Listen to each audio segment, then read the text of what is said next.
Assassins, and welcome to episode 11 of Rally the Creed Live. Now, before we get into things, I just want to say a massive thank you for all the messages of support I've had this week. Obviously, we had the huge announcement in last week's episode, and that was that me and my partner Ashley are having another baby early next year, so March next year.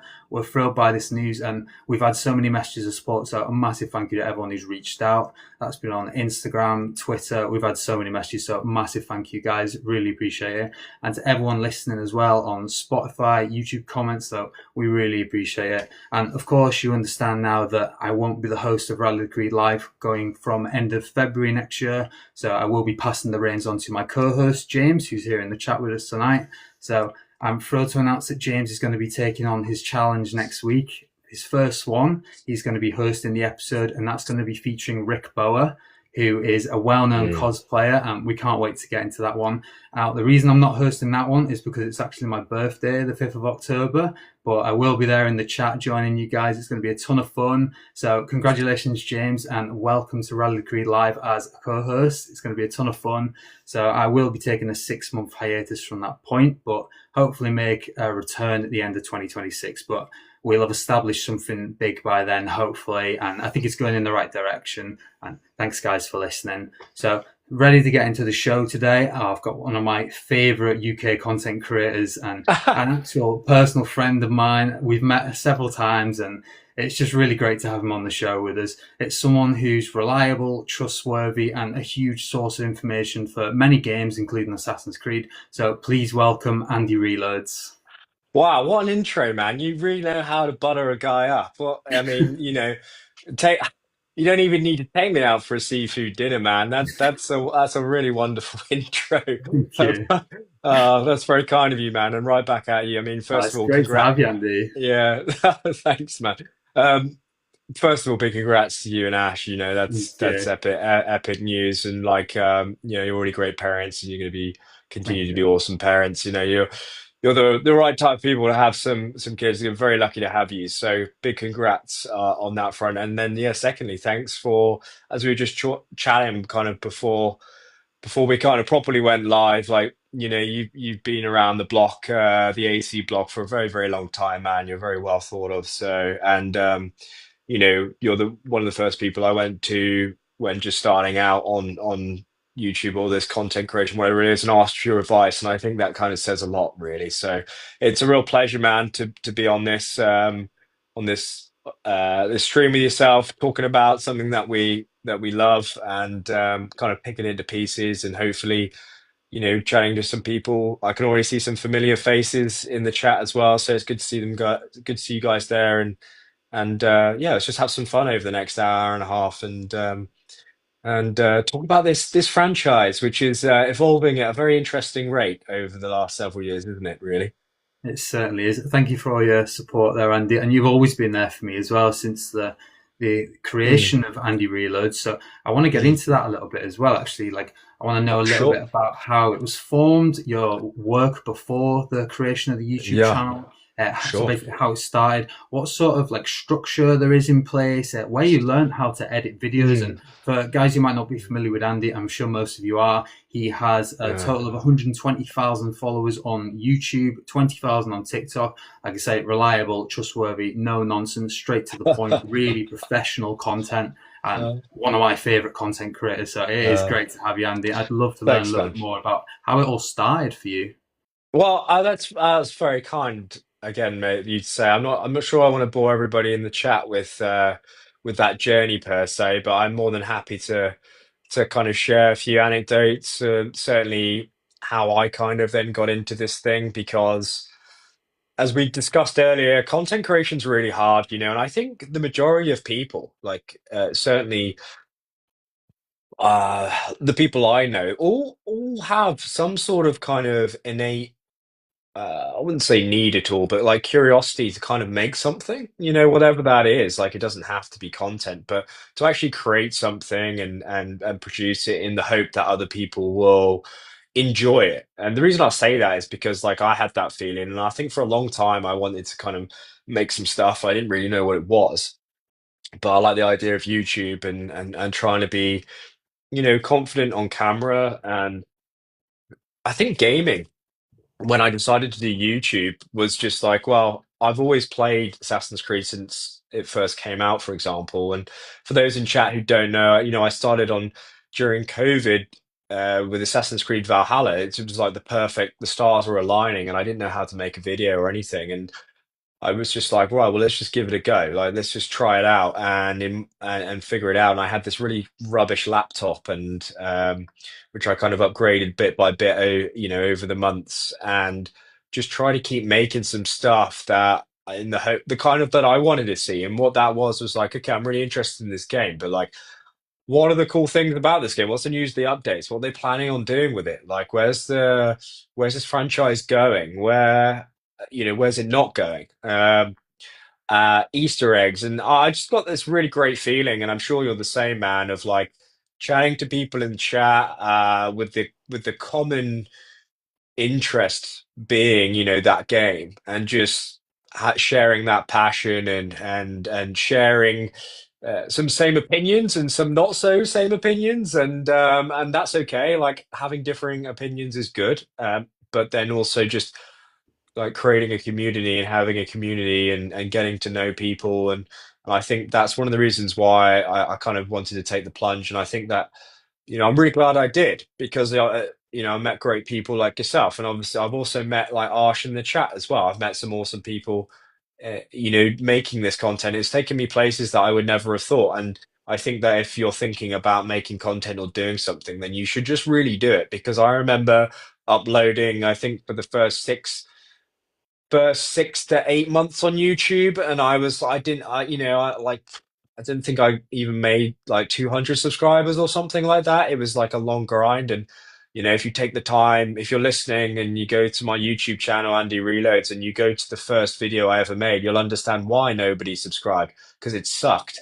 Like the videos sucked, but that's yeah, that's the process, and you just get better and you enjoy it and over time and hopefully improve, and then you listen to people's criticisms and about the game and otherwise, and then you just try and continue to make stuff that you want to make. So yeah, I'd always encourage people to just go and try it because no one really cares, man. No one really gives, excuse my French, but no one really gives a shit. And that's cool, but I think it's easy to get into your head that you think that everybody cares, like, oh, I'm going to make this video and it's going to bomb, or like it's not going to do well and stuff. No one really cares. Like, some will do well, some won't do well. It's out of your control. But like if that kind of opinion is stopping you from making stuff or doing something that you want to do, then you need to change that mindset. Because for so many years I was like, oh, I don't want to make it, I don't want to do anything, like because people will hate it. Well, yeah, because you're going to suck when you start, but then over the years you get better and better and better and better and better, and hopefully people enjoy your content and the stuff that you make more and more and more and more. And I guess that's the iteration since I've known you, man, over the last since Valhalla, basically. That's the point where I've got to now, if you know what I mean. Like, so that's where I am, and hopefully I'm still trying to improve now. I'm still trying to make videos better, and I know you're doing the same as well with your content and stuff, and trying to listen to people and be like, Andy, that sucked, or Andy, that was good, or Andy, that take is a big L. Andy, I agree with your take. That's a big W. But like, it's all good fun, right? So. Yeah, that's I guess a little bit of background around me, man. I'm just self-taught and self-learned on stuff. I just learning and take inspiration from a lot of people in the space and be like, that's a really cool thing that they did. I'm gonna try and put my edge on it when it comes to editing. And I know you asked there, like, how do you learn to edit, dude? Honestly, the YouTube channel, I think there's like 350 videos up there or something like that. Each one, I was just trying to make it better than the last one. That's That's really it, it. man. There isn't anything different than that. It was literally like, I really sucked on that video. Let's try something different this time. Let's try something different this time. Let's try something different and just go, go, go, go, and listen to the feedback and everything like that. So yeah, that's pretty It's much it, amazing, man. actually. Yeah, pretty That's simply. seriously impressive, mate. Like for sure. Like, I Uh, mean, like showing like your journey. I mean, we're talking about like COVID times. I mean, it was only about like 5 years ago. So I mean, to see like the progression in that sure. time, it's so impressive, and the shift in Yeah. quality as well. Like I said, professional is a word I definitely use with your content. So to Yeah, see it's that, kind and of yeah. also taking the comments and reading that, and then learning in which direction to go. So very much like trial and error when you're self-taught, and it's Oh seriously yeah. impressive that you managed to do that and take it to the level you're at today.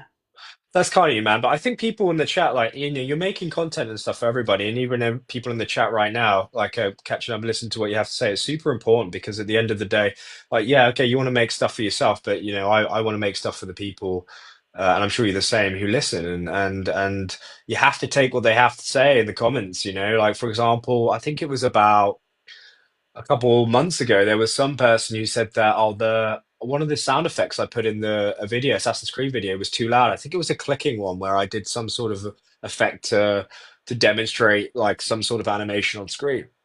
And you have to take that feedback because like for that one person who's then typed in the comments, dude, that shit was too loud. Like that's too loud.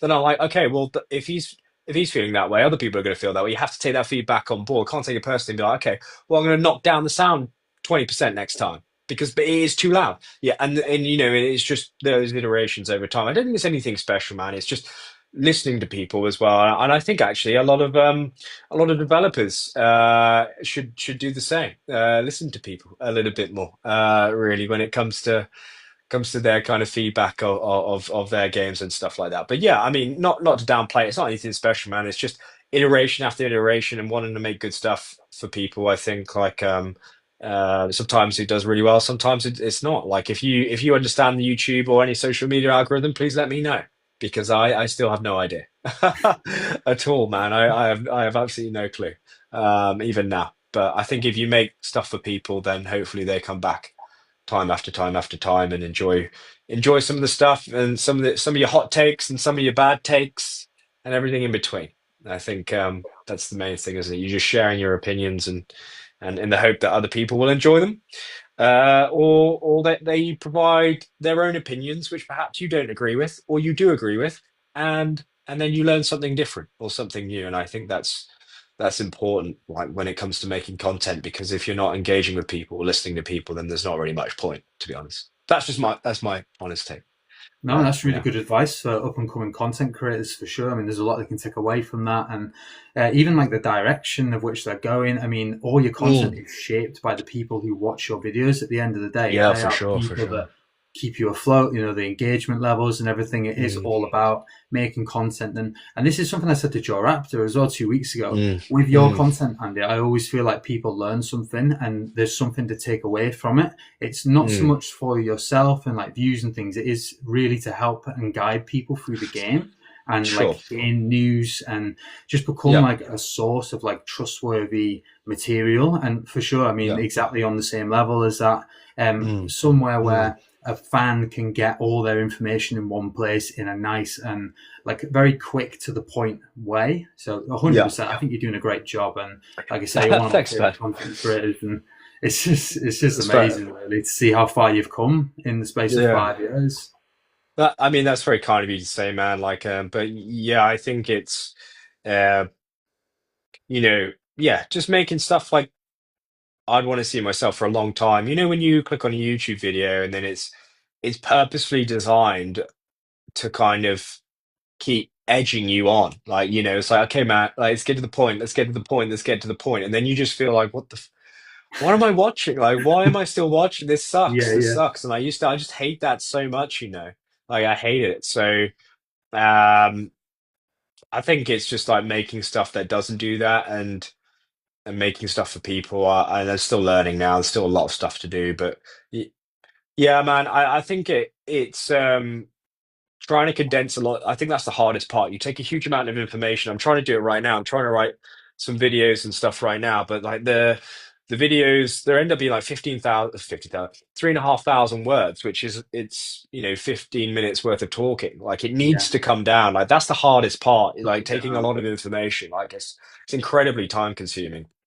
I mean, I Um, was watching your shorts earlier. I mean, that's a good example of like concise information all in one place, quick, oh snappy. yeah, sure, sure. I mean, I should do more of them, man, but I still Uh, it's just time again, mate. It's time, because the thing is that it comes back to the content creation thing anyways, right? So even the Claws of Awaji video I did recently, the DLC, you know, thank for, very kind of Ubisoft early access, which is awesome, but you have to play the game. But I say this to my friends as well. It's like, you're not really playing the game. Like, you're not. you're not really playing it the game in the sense of like I'm going to sit down, I'm going to have a beer, and I'm gonna just play this game. You know, it's you've got the recording software there, you've got your script and notes there. You know, you're playing through the game and you're writing everything down, and then you're filing away the footage, and then you're encoding the footage, and then you're moving the footage off into a file format, and then you know you're putting the editing software together and all the sections in it together. And then you're thinking about how to take all that information and put it in a condensed format for people, and then getting that specific footage to then line it up. It's sometimes it's really not a fun process. It sucks. It's a huge amount of effort. But what is fun is then you get the comments like, thanks so much. That's what makes it worth it, because like the YouTube AdSense, like in terms of revenue, I think people think that, you know, YouTubers or whatnot are just swimming in money and stuff like that. It's not the case, like at all. Like it's just not the case at all. So I think doing it for them people to be like, hey man, thanks very much. You just saved me 5 hours of just me pulling my hair out. They're just like, yeah, cool, nice. That's sick. Like so, yeah. Yeah, I appreciate kind word, man. It's like it's one of those things that you want to get better and better and better and better, and hopefully you end up just making the perfect video for someone out there, even if they don't comment. They're just like, "That was awesome." Like I got something from that, and And then they I'm take sure something I'm away. sure you're the same. 100%. I'm sure you're the same with everything you do and the team does and stuff. Those interactions, would you say that you've had? You've been like, "Wow, this was pretty awesome," like, and this was worth my time because they felt like it was worth theirs. Would you say? Definitely. I mean, I love Yeah. stuff like that because then it feels like you are making a difference within the community. And then there's that. And Yeah. then there's also the case of if you get early access to things that you're Yeah. literally be the first amongst like the community to try this. So you have got Yeah. the opportunity to provide feedback to Ubisoft. And I totally agree with what you were saying just then about it not being so fun when you're thinking about Mm. content. And obviously when the game drops or when you're like writing a review, for example. I mean, I covered this a few Yeah. episodes ago, but it's literally writing, thinking about like titles. I think like I'm very article based, but then I'm thinking Yeah. how can the team turn this into a video? So I'm basically writing a Mm. script, and it is Yeah, very much exactly. like stop start. So it's like Yeah, I'll play something. Oh, I've noticed something. I have to stop the game, start writing a paragraph. So it is very much like your mind is on the content as well as the game, and that's exactly. sometimes really like draining. I mean, I find myself going into work. I'm thinking about what I've played the night before. I'm writing notes, and Mm, it's like mm. non-stop. It is like a job in itself. Yeah, absolutely, man. It really is, I mean, it's a grind. It can be a real grind, and you can really get burnt out from it as well, and it's not for the faint-hearted, it really isn't. And I think that, when people do head down the content road or whatever it is, they realize, my God, there's a lot of bloody work. There's a lot of bloody Yeah. work for no output, and that's why it comes back around to what I was saying earlier. People get obsessed with numbers and whatnot, but actually it's people. Like that, people are the most important things, and you have to make it for them. And if it's a dozen few people or whatever, like that's the main thing, but you can always just get caught up in these just arbitrary numbers, and then if that happens and you have to recalibrate yourself, like that's just what I do, because it's important for that to to matter, and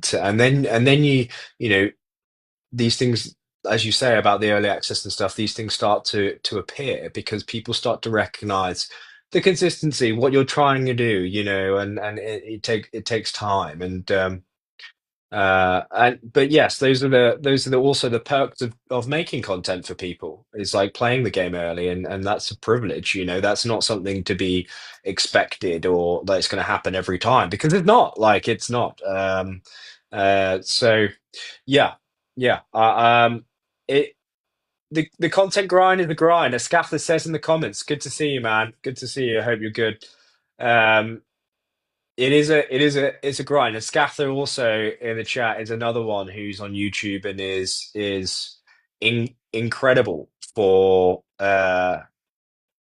pretty much week in, week out, just like putting out those videos. Like he's way more consistent than me. Like so, and he has a family as well.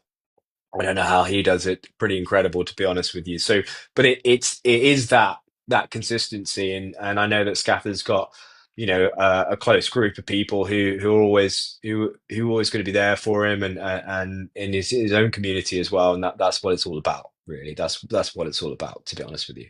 That's really great. And we've Um, had another really good comment as well. So Arshak has said, I was writing paragraphs on a piece of receipt paper at work the other day. Felt productive.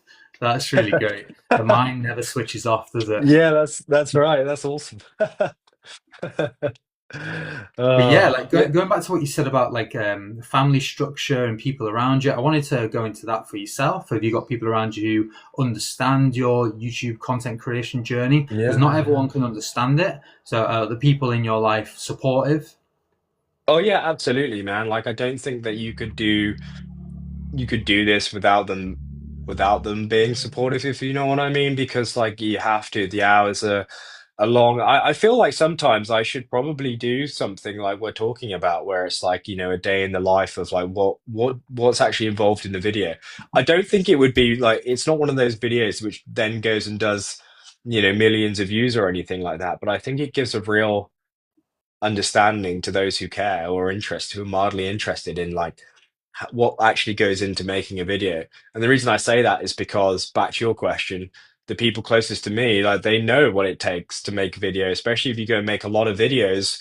It's very time consuming, and you never know what the outcome's going to be. You just don't. And in that regard, like even now, like I'm super tired, like as with my voice and whatnot, and I'm in the process of trying to make videos and do stuff for Ghost of Yote, for example, and like that in itself, after this week of doing other stuff, is like, wow, okay, well, back to your point about self motivation, it needs to be done. Like my partner, she is her birthday on Wednesday, and it's like, well, Ghost of Yote comes out on Wednesday on the 1st, and it's like, it's then trying to balance that, but because she's incredibly understanding and awesome, like it works, and then that's why it comes back around to, well, you have to have a good support team, or you have to have people. I think the responsibility comes back round to you saying, "Hey, like I really enjoy this, and this is something that I want to pursue because like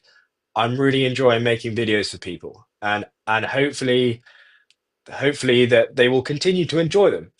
So just to let you know, this is what I'm doing now, and this is what's involved in it. And by me showing my family and my friends the process of what's involved in making this content, allows them to understand, what's involved, and the amount of time that it takes, and some certain sacrifices that need to be made and whatnot. So yeah, with that, like I'm very lucky to have a group of people around me who are really supportive, and they do understand that, and they're willing to take time to understand that further. So I think without that, I think it would be very difficult to then like try and make a lot of content, or certainly make the amount of content that to the level that perhaps I strive to make, because with every new thing that I see in someone else's video, and I'm like, wow, it's amazing what they've done with that. They did this transition, or they did this, or they did that, or their storytelling was so good, or their camera angle was so good, and I loved what they did with this or that. I'm going to try and do that, but I don't know how to do it. So, you try and upgrade the videos, and you try and make them better for people, because I'm like, well, if I really enjoyed the effort that creator has made in that video, or that editor's made in that video, like if I've enjoyed that, then well, I want to try and put my own take on that and put it into a video. I'm going on a bit, but the point I'm making is that by then trying to self-learn and then do more, that takes more time, and then it's more stress, and then it's more time out of it. So then people need to go, oh, he's on another one of those YouTube grind things. And I think, with that, yeah, you have to, it's a responsibility if you want to do this seriously to try and explain it, because otherwise people aren't going to know. And it's not their fault if they get annoyed with you because you're running on 4 hours sleep because you've tried to make a gaming video, is the point I'm trying to make. So I hope that answers your question. I've got Definitely. great partner, great family. Like I don't have any kids or anything as of yet, but like which is why I'm always in awe, people like yourself and Ash, and also Scatter in the comments. He's got a family of 6 and somehow manages to pump out YouTube videos with a crazy job that he has. So yeah, it's just amazing, to be honest with you. I kind of feel like such a sometimes I'm like, where content creation's hard, where. And it's like, well, it's just me and my missus, really, and it's like, Andy, shut the fuck up, like, chill out, man. It's not that deep, you know what I mean? So yeah, bit of a rant there, man. But and I know you've got a great family and stuff and support team. So, um, but I'd love to get your take on it as well in terms of managing content, all the team that you have and stuff, the journey you've been on as well. Like, because, you've been around and worked with a lot of people over the years. So, how do you make that work per se? So it's really great that you've got that support network around you, and really Mm. great to hear that your partner's so supportive. I'm also very lucky Yeah. in that regard. I've got a really supportive partner. I mean, she's Yeah. made a lot of things happen for me in terms of like if I was ever going on like a Ubisoft trip, she would organize childcare for me. She would make things Yeah. happen behind the scenes so that it could happen. So Amazing. she's been really great. And I mean, I've been doing this 11 years and I've known Ash 9 years. So it shows a long time in our relationship. Yeah. I've been a content creator. I've been a Yeah. community ambassador for Assassin's Creed here in the UK, so that means a lot of like London events and things. She's Yep. joined me on quite a lot of them. She was really into Assassin's Creed years ago when she had the Mm. time, but obviously now as a mom, she hasn't got as much time. But I make that No, no, of time course. on an evening or in my Yeah. spare time on like a work break, for example. But yeah, I've been really supported as well by my family. They're the ones who got me into Assassin's Creed initially. Mm. They actually many years ago bought me a copy of Assassin's Creed 2, and that's how my journey began. My family I bought didn't it. know that. That's Yeah, awesome. yes. I didn't know that. I used to get a DVD every week from my parents, and one week they decided, oh, I'll buy him a video game. So it was Assassin's Creed 2, and then from then I was hooked. And this is me at like 16, 17, getting into it, and then content creation Yeah. started Yeah. around 17, 18, and then sort of went from there, like the opportunities with Ubisoft and everything, and all the Yeah. That's events. amazing. I've been really lucky, I've represented Assassin's Creed around the world in quite a Yeah. few different countries, which is really cool. And yeah, my wife's Yeah. always been wife now, but at the time, girlfriend, fiance. I mean, we've gone through all the stages. She's been Excuse incredibly me. supportive, and yeah, in Yeah. terms of like going back to your question, in terms of like Mm. Mm. the support network and everything, I tend to do a lot of my content creation, like I said, on an evening, and it's purely because like my little boy obviously comes first, and Yep. with Yep. the newborn coming in March next year, I've had to put that first. So to do this, I've had to create the structure around me. So when I started Yeah. this journey of the ones that came before, it was just myself, and now Mm. it's gone to 27 people, and this is through like ongoing recruitment, like a bit of trial and error, sort of Mm. recognizing the weaknesses within my own content and what I'm Mm. lacking. I think I'm quite good at like self-reflecting and realizing what's needed to improve, and I guess looking at Sure. other people's and looking for a niche, I guess, because we don't want to replicate what's already there. We want to bring something new to the community. And I think Hmm. the big one Hmm. for me is in November of 2022, just before my little boy was born, I decided to split the team into groups. So we Yeah. split it into a video content creation team, which James is part of. He's in the chat tonight. He's going to be the co-host. We've got the Yeah. virtual photography team, the writing team. We've split up into all these different sections, and now I'm at the point of Mm. appointing team leaders. So it's going to be like Mm. a new structure in place for the ones that came before. So when I do take this hiatus of 6 months next year, I know it's in capable hands. The guys I have working Sure. with me are so great as well. A lot of them have been with the team for Mm. many years now. Some of them are new to the team, but they sort of pick up on like what Mm. we are all about here at the ones that came before, and that's like reliable content, sort of Yeah. avoiding leaks and just being like a trustworthy source of content. Same as yourself, Andy, just to be that Sure. place and that encourages and has a community engagement, like in the comments, like putting a good back and forth debate there, and just being there as like a voice of the community and Yeah. producing content that we feel others in the community aren't. So, like I say, going back to that niche, and that structure's now Yeah. in place, ready for when I do step back in March. And yeah, I'm thrilled with my team. I think they're great. Like I said, I was saying earlier before the show, I've got members all around the world, and I've got people in Australia, India, America. Like we are literally all over the world Yeah. in some degree. We've got a new member in China, and this is the Wow. cool thing. Like That's whenever amazing. it's the Yeah. content that I might be like generating a lot of ideas in the day, and I can pass them the idea. And because of time zones, the project is created by morning for my Yeah. time. So it's really great how it's all in place and the structure works. And like you were saying before, I've met so many like wonderful people through Assassin's Creed at like Oh yeah. in-person events, through things like recruitment for the ones that came before.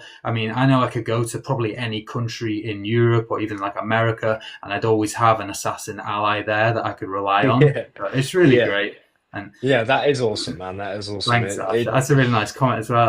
Ashak says Cole is the ultimate mentor. That's what I Oh do yeah, try to be in some sense, in terms of like, I mean, like you yeah, were saying before, being like self-taught. I mean, it's exactly the same for yep, me. I mean, my job's in retail. I mean, all the yep. things like social media management, team leadership, it's fully like learning on the job. And because That's I've done right. this so long, like I get a good Yeah. sense of people and what they're capable of, what they can Mm, produce, and also like just like I guess on like a more personal mm, level, what people need to thrive. And I do try to be there mm. for people on a more personal level. And that's Yep, something we like to discuss on the podcast. I mean, before we mentioned like burnout and things, these are things we sure. like to tackle. And yeah, I Yep. wanted to get your take on that, Andy, if you've ever Mm. experienced like burnout yourself or any Oh mental yeah, man. health. These are things we love to get into, like more personal things on the show. And because for a lot That's of great. people, Yeah. like we get on like narrators and things like Joe Raptor, for example, is mainly like a narrator. So we love Yeah. to get more personal with our guests. So yeah, I'd be very interested in hearing your take on like burnout and that side of content Yep. creation.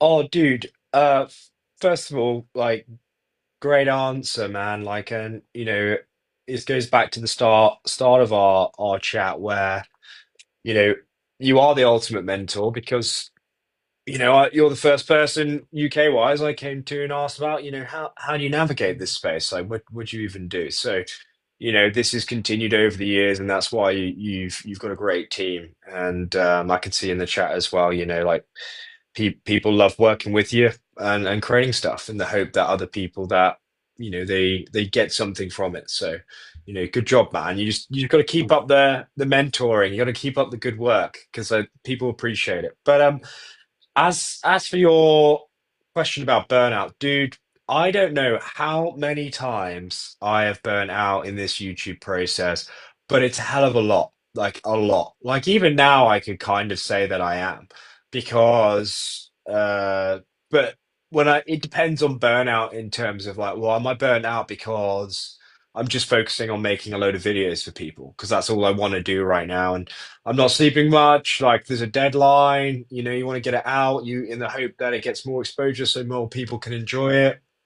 Or is it because I'm burning the candle at both ends and I'm like, doing other things in real life, other work, and then also, trying to do a triathlon or all these other obligations that life throws at you, and then you'll then feel like you're then not performing, or when I say performing, you're not making the kind of stuff that you want to make, or you don't think it's at the level that you want it to be because people appreciate a certain level of content, but then you have to remind yourself it's not that deep. But I think in regard to burnout, I don't know the exact how many times, but yeah, a lot. And for me, I think it's different for a lot of people and how what they feel burnout is. For a lot of people, they carry on making content and they carry on doing it, but it becomes incredibly grinding. Productivity drops like loads. For me, it's more of like, wow, there's too much on, and I can't really be creative. Like it's like a massive wall. Like, and I feel like some of the best stuff I've made is just randomly. It comes to me quite quickly, or like I'm enthusiastic and I want to try and figure that out and make that happen and make that visually happen for people, and or tell a cool story or weave it into some sort of content. I think the origin of burnout does come from from just quantity of time for me, like the amount of time. I'll give you an example. So for the Assassin's Creed launch, I can't remember how many games, how many videos I made with Nika, who I work with when we make videos. I'm just gonna have a quick look now. I'm actually interested to see how Yeah, yeah, many I'm definitely videos that we interested in made. They that. made just on like the launch day of when it came out. Um, You were super busy at launch. Yeah, but even so, there's some videos I had planned, and I've already written and recorded one video about allies. It's like 13 minutes long, and it's a whole breakdown on allies in the game. But it was never made because I was just dead. And I it was written, it's recorded, it's there, it's just never been made. Like, and so I made one. So one of the videos, it's like it's guides. Some of these are guides, some of these are not. But like, 60 minutes, 50 minutes, that's half an hour, that's an hour, that's an hour and a half, hour and 40 minutes worth of Assassin's Creed content, pretty much in the course of a week and a half. You know, that's a full Wow. that's a full motion picture film, It's basically, of crazy. just And it with doesn't take edited into content. account the script writing, the editing, I mean, all the other Oh things that yeah. come with that. I mean, that's purely the length of the videos, but it's countless hours unseen behind the scenes, isn't it? Yeah, yeah. And then in the run up to that, I made a video which was an hour and 45 minutes long, which was like everything you need to know.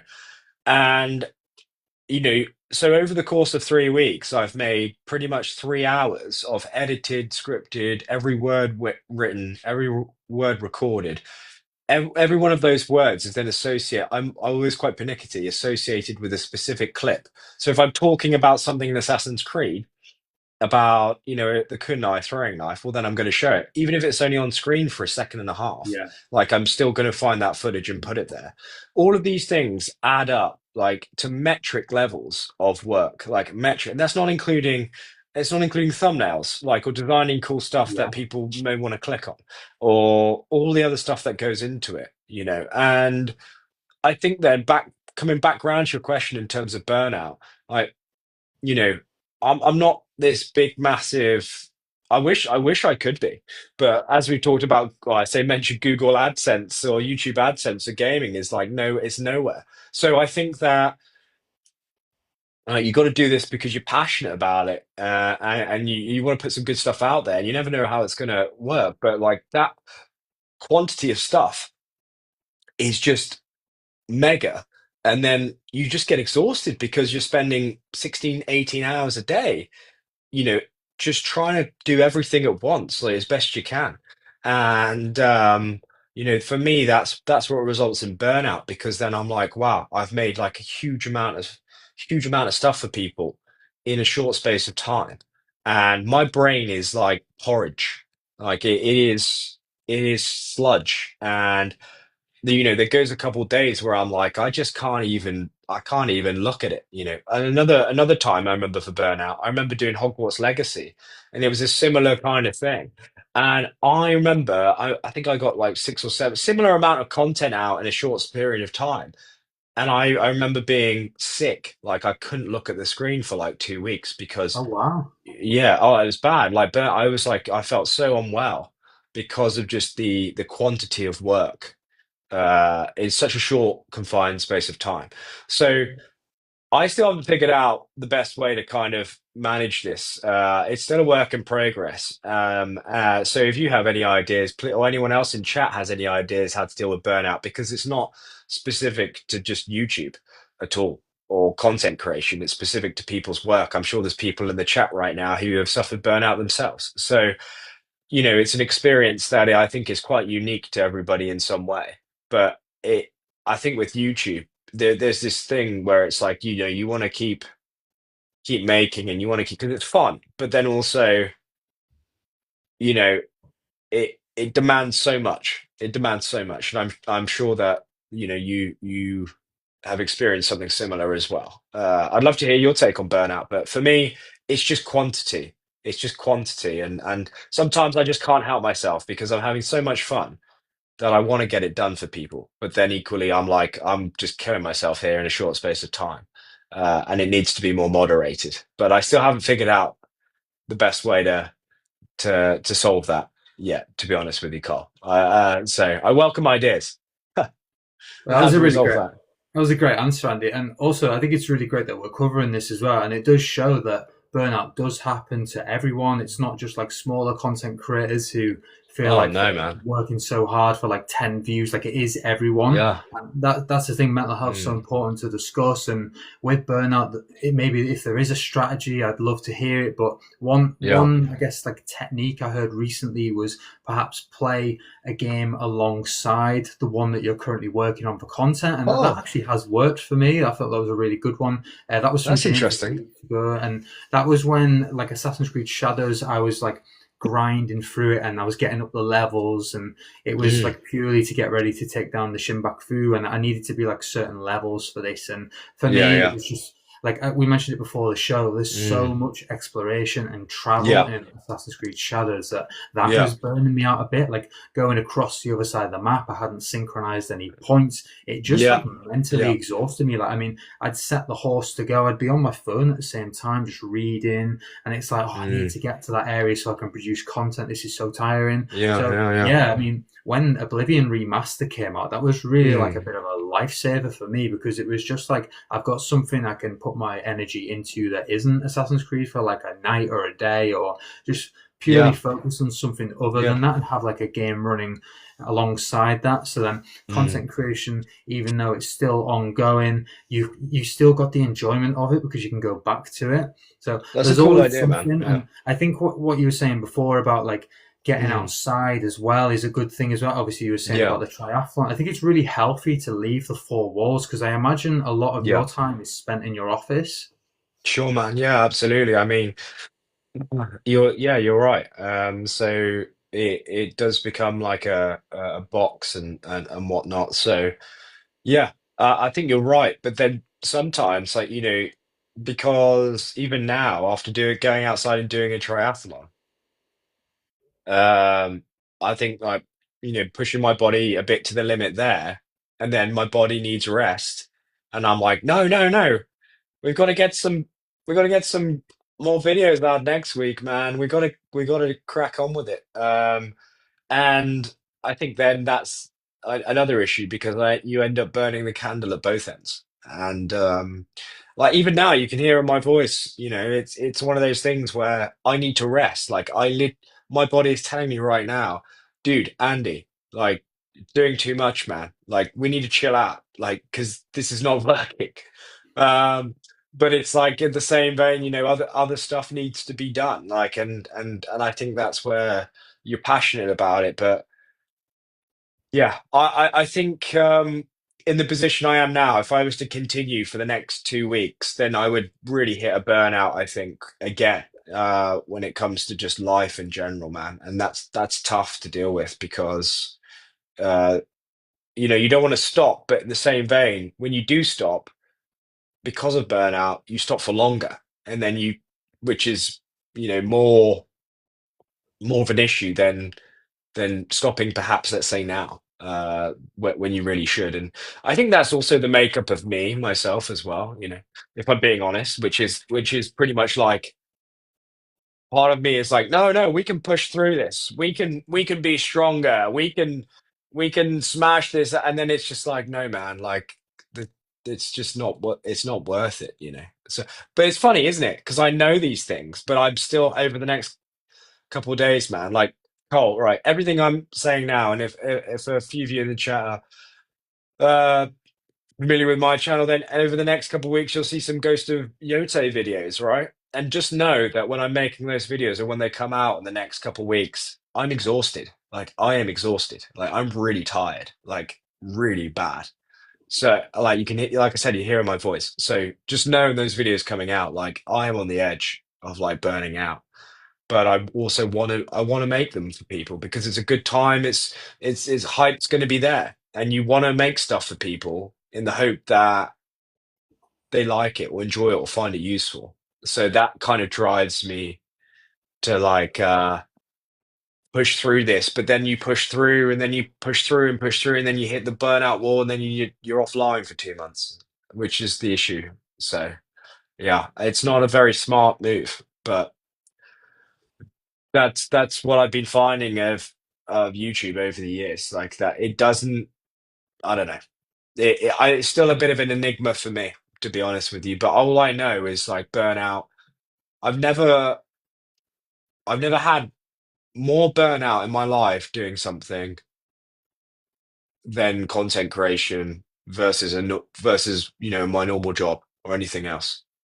Like it's incredibly demanding, incredibly demanding, and I think that's a lot because of the type of people who make content. Because you it's just unrelenting, and you want to keep going, and you want to keep making good stuff for people. But then you wouldn't do that perhaps in your normal job, would you? You wouldn't go and say, well, relatively, you wouldn't go. oh, I've just done an 8, 9 hour shift at work. I tell you what, okay, well, yeah, you go and do the occasional overtime maybe, but you're not going to do that 5 days a week, 6 days a week, are you? You're just not. Like, you're not, you're like, hell no, I'm going to go home and see my family, go see my kids. Like, well, but when it comes to content, it's this weird thing, man, where it's like for content, it's in its own like category where it just demands so much, and the output is really out of your control. Like, it's really, you just don't know which way it's going to go.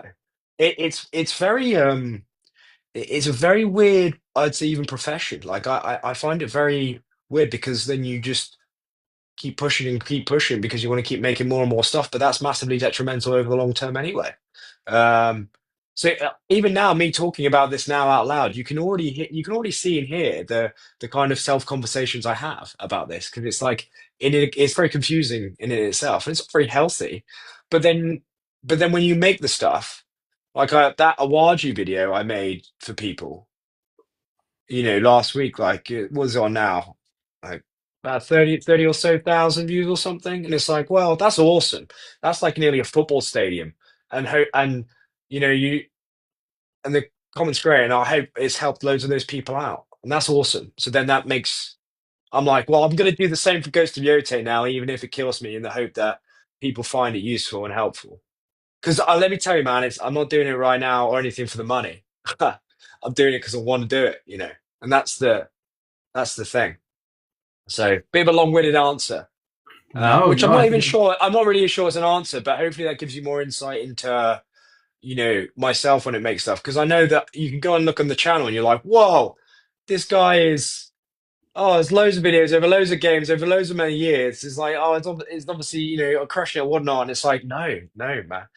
Like, couldn't even tell you what the outcome of some of these videos would be when I make them. Some will bomb, some will do well, but that's all relative anyway. Because I remember being like, when I spoke to you, like a couple thousand subscribers, thinking like 5,000 views is awesome. So it doesn't really matter. It's all relative, but it's like, each launch, each game release, whatever the hell it is, what video you want to make, you want to try something different. You don't know how it's going to be received by people, whatever. It's a constant back and forth. It's a constant a battle of yourself, and it's probably one of the hardest things I've ever done personally. You know, like I don't know any other job like this I've ever had in my life, which is like this at all. Like, or um, so you learn a lot as well from doing it, which is why I'd recommend people do it because then you can really get a get a flavor for what's involved. And because I saw news on the BBC recently about content creators and stuff and whatnot. And I think the article was to the effect of, because I know I'm babbling on here, Carl, bear with me, but it was like they did this test where they had three people post on TikTok and post content, and they didn't get much traction and whatnot. And I think the general consensus was like, no, I'm not going to continue with that because it's massively detrimental to my own health. It's massively demanding. They didn't realize the nature of what's involved in making content to get it out there, as well as all the bits and bobs. And it's like, well, I think that's really what indicative of what content creation is. You have to continue doing it if you enjoy it. It's a passion of yours. Otherwise, it's just not gonna get what you want out of it. But I don't know. I think what you want out of it is also really important. And that's when it comes back around to making it for people. Yeah, that has to be the most important thing. Has to be. Has to be. In my opinion. In my opinion. In my opinion. well, I found that to be a really powerful response, Andy, and big respect for shining a light on that aspect of content creation and especially like the darker side of it and the mental health side. I think that's really Yeah, important for man. especially men to talk about in like an Oh yeah, age I where agree. I men agree. are so known for hiding and bottling up. So yeah, big respect for shining the light on that. And I think it's really given Yeah. people a bit of an idea of what it can be like. Like I imagine it is quite a lonely profession sometimes. You're literally like you're there having Yeah. these conversations with yourself all the time. You're pushing yourself. You're probably your own biggest critic. But yeah, I Absolutely. mean, Yeah. I mean, that's a huge thing, and I'm really glad we've covered that on this episode because, like I say, it's Yeah. so important, and hopefully, some people at home can take that away and yeah, learn from it Mm. as well. Like, it is okay to take a break. Mental health is so important, and Yeah, yeah. sometimes you do just need to switch off, whether it be for a day, half a day, whatever it is. I know content is important, but Mm. obviously, Mm. mental health is so important, and keeping I everyone at agree. a good level. Thanks, man. Thanks for, I mean, you're the one who asked.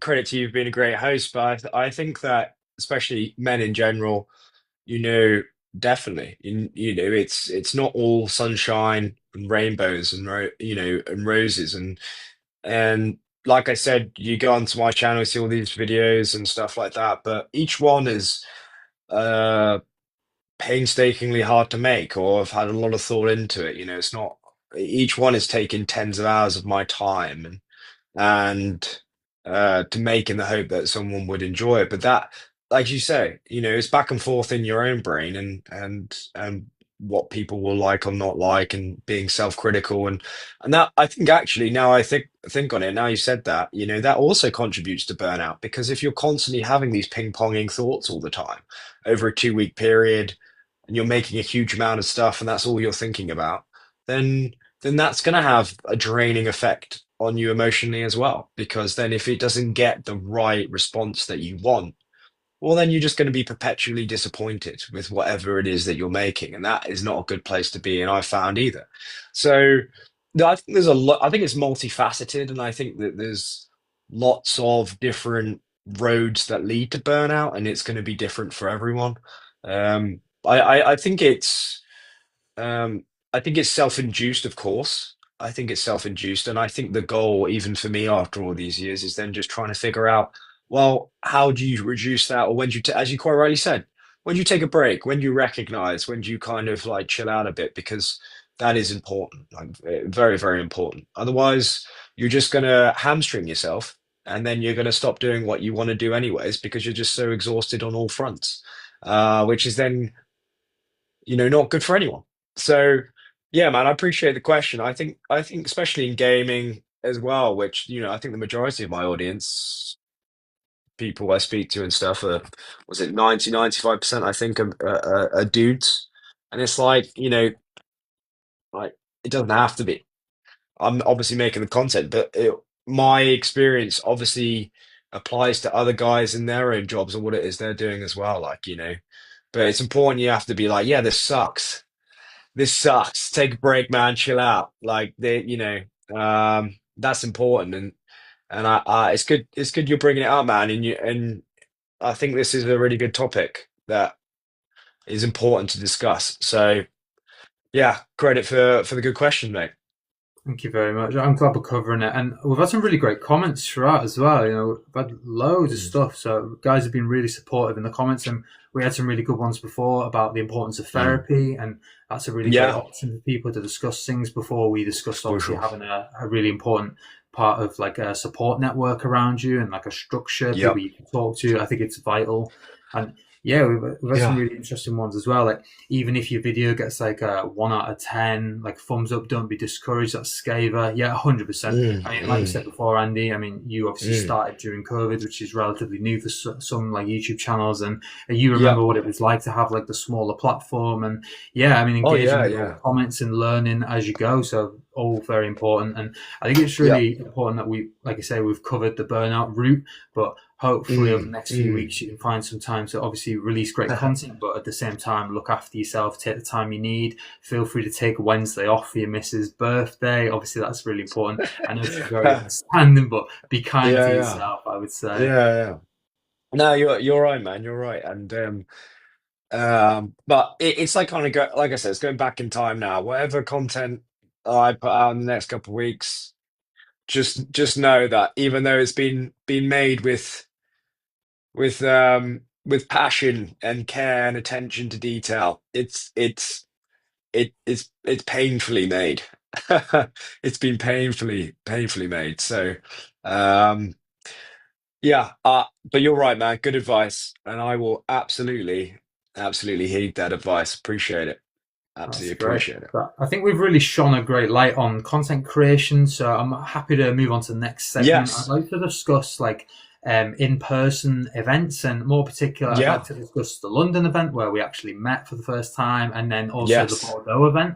I was watching your video earlier. It was really great, by Yeah. the way, to show like the comparison of the first time you went to Bordeaux versus the most recent time you went. And I love Yeah. how you've like blurred the background, and it's like Mirage, like Basim stuff going on.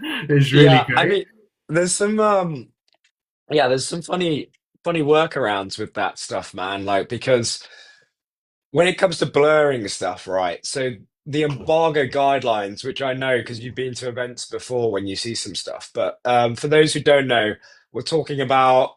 I was lucky enough to be invited by Ubisoft to go to Ubisoft Bordeaux, their studio. They are the studio who recently created the Claws of Awaji DLC for Assassin's Creed Shadows, if you didn't know, and they also made the Assassin's Creed Mirage standalone game a few years ago now. So yeah, we were lucky enough to have a tour around the studio, and one of the showcases that they presented to us was something that we can't yet talk about, but on their embargo guidelines, they say, look, you can't show anything, and that's okay, that's fine, but you're still allowed to record while you're there, which is what I did. But then equally, I blurred the recording of this specific floor, but you can still make out the nice blend of colors. And those colors obviously match up quite nicely with some previously released content, which is not the Claws of Awaji. So, there's some fun little ways around things because you're not breaking anything and you're just you're having a good laugh. But obviously, those, you're one of them.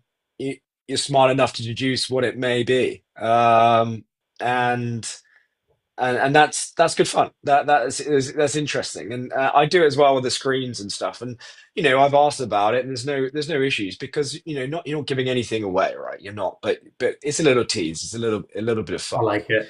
As soon as it came Yeah, out, it's sort of like pixel by pixel. When you like stop yeah. starting, it's like, oh, what's going on in the Well, background? It's really I did great. get worried actually because I thought, God, there's probably some really smart person out there who can reverse the Gaussian blur effect in Premiere Pro and actually show.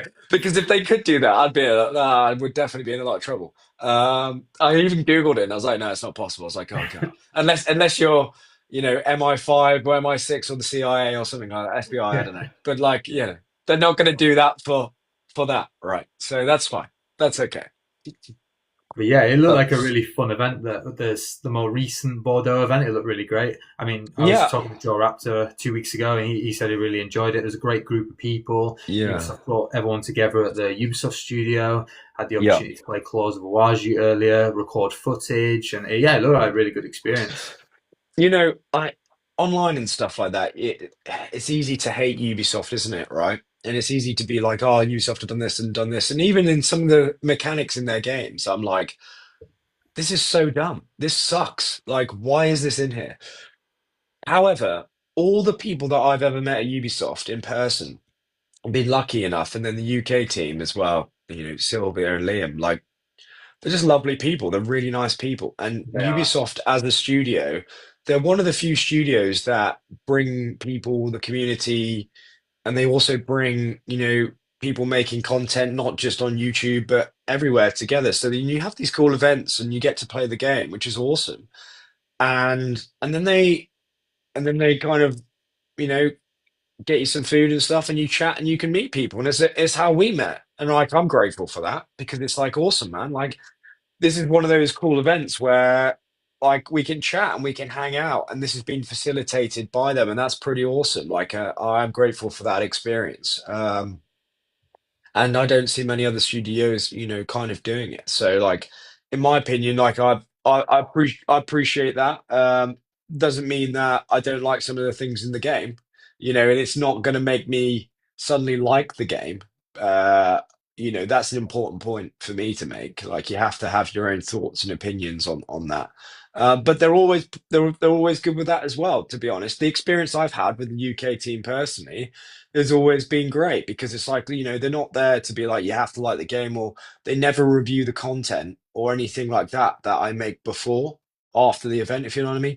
They're not there scanning through it and they're not going, no, we don't like this or that. No, because that's up to me what I want to say and what I want to do, and that's always good as well because there's some other studios with other games that I've covered who have meticulously gone through and been like, don't like this, don't like that. Well, Oh it's wow. tough.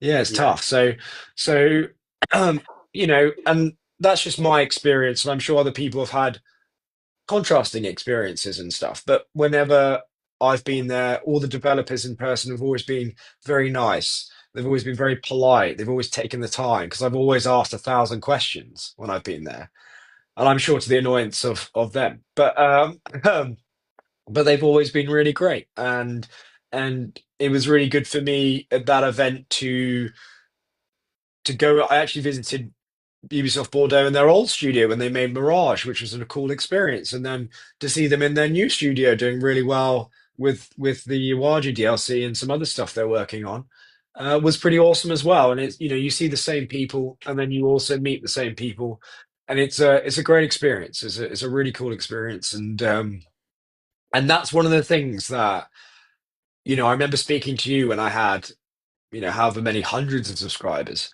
a couple thousand, and being like, how do you get to these events? Or what do you do? I don't even know. I'd love to go. I'd love to be a part of it. And I still don't really know now how it all happens, really. To be honest, it's just the luck of the draw because if any of you are wondering, you pretty much get an email a couple weeks before and it's like, can you make it or not? That's it. Like, it's not anything else than that.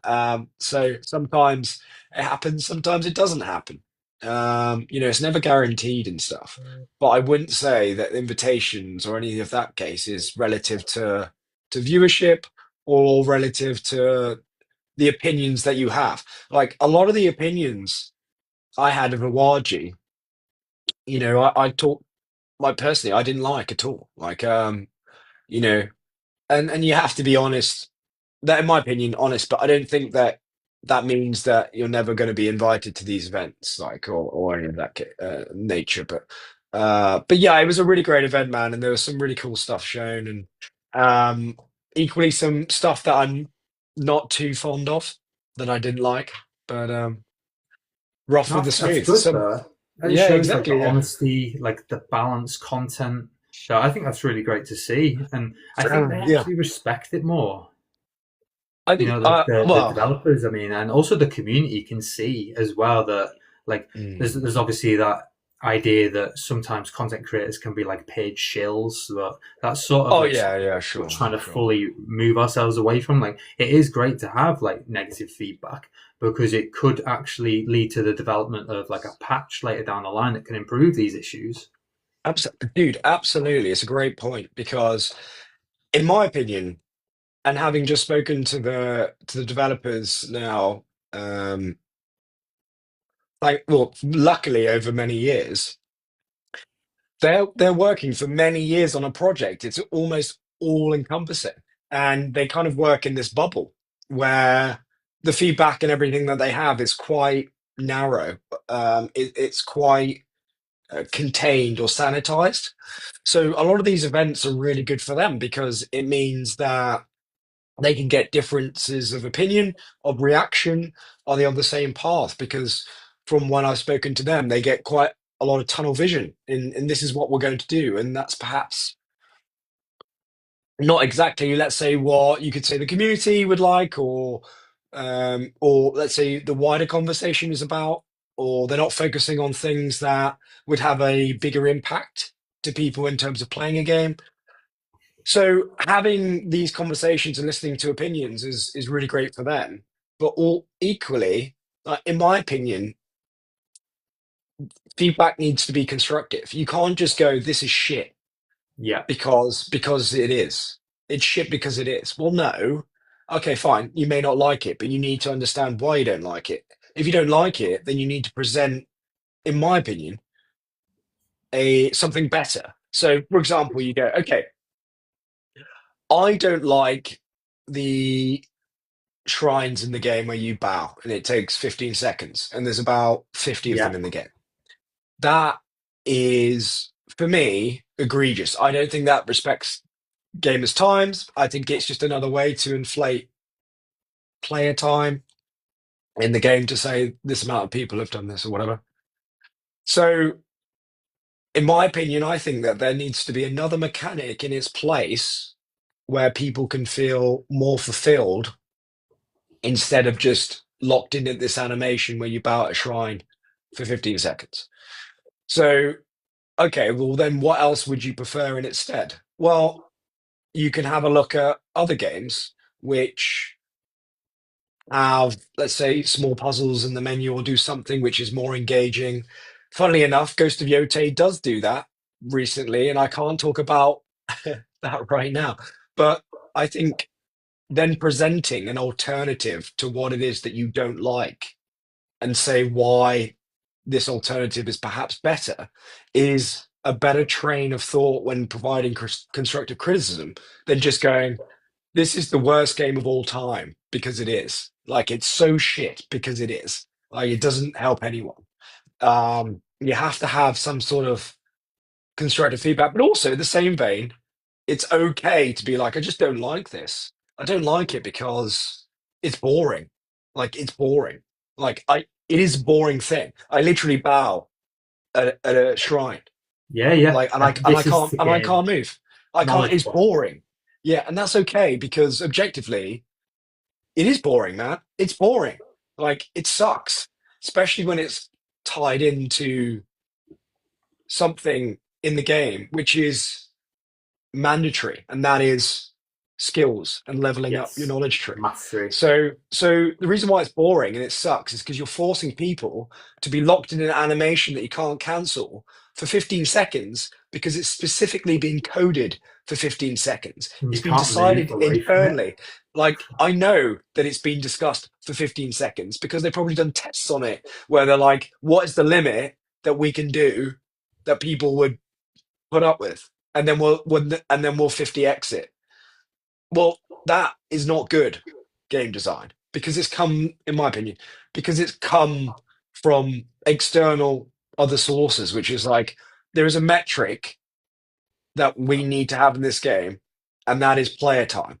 And it's one of the reasons why in all of their announcements to shareholders is like players played for this long, whatever it is, or in their public social media posts. It's because they value the amount of time spent. It's like valuing the amount of time spent scrolling or flick, whatever.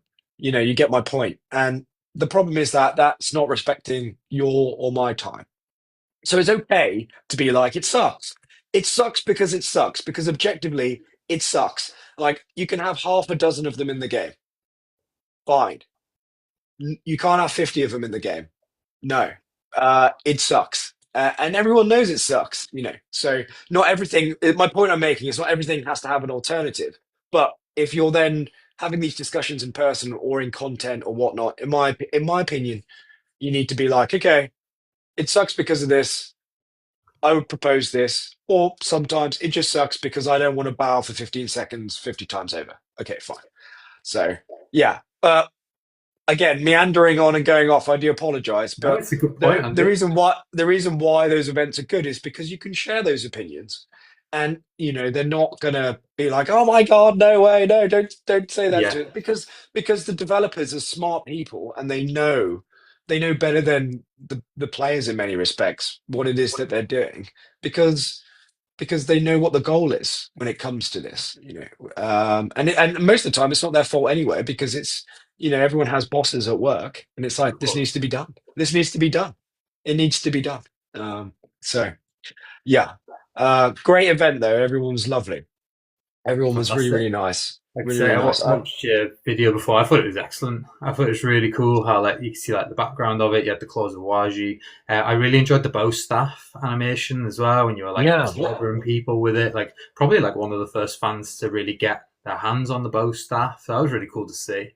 yeah. What did you think? Have you played through the whole thing yet, or do you have any thoughts about the DLC if you have or you haven't, or initial thoughts or impressions? Like, just talking out loud here. Like, you kind of it's been out a few weeks now. Like, what are your kind of opinions on it? Yes, so I've actually been like purposely avoiding starting the DLC. So I've had the letter from Hattori Hanzo, and I've actually Yeah, been leveling up and taking out all the targets on the objectives board. So nice, there's so nice. many circles, like the pirates, there's Yeah, yeah, the different, like, I don't know what you call them, like offshoots, I guess, branches. And yeah. I've just been working my way through them purely for like the Mm. knowledge points, but also to like practice, I guess, like different assassination techniques. I wish I'd Yeah, recorded some of them. Actually, some of them have been really like interesting to yeah, watch and like proud of yeah, yeah, myself for. I'm really yeah, good now at dropping like a smoke bomb in a crowd, getting to like a high vantage point, calling the allies to attack certain yeah. guards, maybe on the outside of a perimeter, and then maybe the target will run, and then by this point I've already swooped down to like a bush, for example, and then take them out as they're running. Because a lot of them, I when you love throw a it. smoke bomb, will like cover their face and like run. Yeah, yeah, So, yeah, yeah. yeah, it's sort of like working out the That's best cool. position. So yeah, I've been like, I guess like practicing and just like leveling up, getting my equipment to like a good enough level. And the cool thing is now I've got like 2 weeks before my next show here, because obviously James is taking on next week. That's 2 weeks where I can Excuse actually me. like Yeah, dive yeah. into it, and I'll Great. come back in 2 weeks with a full report. I've probably completed it Yeah. by that point, to be fair. So next Well, yeah. episode. But yeah, I Sorry, mean, go. Yeah, I was covering it with Joe Raptor about 2 weeks ago. He gave a really yeah. great like analysis all about it, like his initial Mm, thoughts and everything. And there's a lot to be yeah. excited for, I'd say. But it looks like a Mm, very dark entry for Assassin's Creed, especially in mm, comparison to like the main game, which obviously had its dark moments. But yeah. yeah, the only thing I would say from like a narrative point of view, I think the Mm, whole thing with I don't really want to get too much into spoilers, but the hmm. way that Hanzo is presented in the main storyline doesn't really Mm, align with the established lore, which I was a bit yeah. frustrated about. And the other thing is, I only completed Assassin's Creed Shadows about a week ago, maybe 2 weeks ago at this point. And Sure. for me, like, I really wanted him to be like an ally that I could call on. He basically says, Mm, call on me at any point and I'll be there. And I was like, oh great, I'm going to get Hanzo, like a well-known mm, assassin in Assassin's mm, Creed lore, as like an ally. But it just never happened. I mean, he's there in the story, like, oh, I've found mm. her. And I was like, right, okay, great. You found her after all these years. It's convenient, isn't it? Yeah, But yeah. yeah, for me, it was just like he wasn't as like great a character as I would have liked. And I mean, my initial review of Assassin's Creed Mm, Shadows was based on 10 hours playtime. So I mean, we were all really excited. It was mm, setting up like a really interesting plot points, but I have found myself like disappointed along the way. And I think it's mm. because like the Shinbak Fu and the Templars are like different like Yeah, enemies. Like I would have yeah, liked more of a connection. I mean, if like Nurokara is like running things and they're all afraid of him, well, we never really see that. And like yeah. I don't know, it just feels like the two separate Mm, types should have been connected in a better way. I mean, you meet like Lady Oichi, I think it is in the main game, who's like mm, afraid mm, of him, but you never really see him like controlling. I mean, all we see are mm, two guys who've come to this foreign land and now they're so mm, powerful. It's like, why mm, are they so powerful? Like, why has it happened? mm. I think it would have been more interesting to see like the slavers who have Yasuke at the start maybe be like the Templars and like corrupting. I Yeah. would have liked to have seen more. You know, Mm, like in like the older games, how like Ezio would see the Templars, he'd like spy at a window, you'd see yeah. them actually working together. You never see that in this game. So it just falls a bit No. flat for me. All these terrible things happen across the land, but you Yeah, never yeah. feel the influence of the Templar Order because the Shinbaku are like doing their own thing and the Templars are doing their own thing. And the other thing is the payoff with the box. It's never really explained. So all I'm Yeah. hoping is some of these things are really explored deeper in Claws of Awaji. And next episode with me, guys, I'll be Well, fully going into that. well, I'm looking forward to that episode because I'm very interested to hear your reaction to that after you play Claws of Awaji. Um, I agree with everything you said, mate. To be honest with you, I you said earlier you got into Assassin's Creed with Assassin's Creed 2. I actually remember going into game. Um, God, can't remember the year. When did Assassin's Creed 1 come out? Was it 2009, 2007. 7? Yeah, because what was I in college then? I think maybe in school. I can't remember, but I remember going in and picking it off randomly off the shelf and That's playing it cool. and loving it.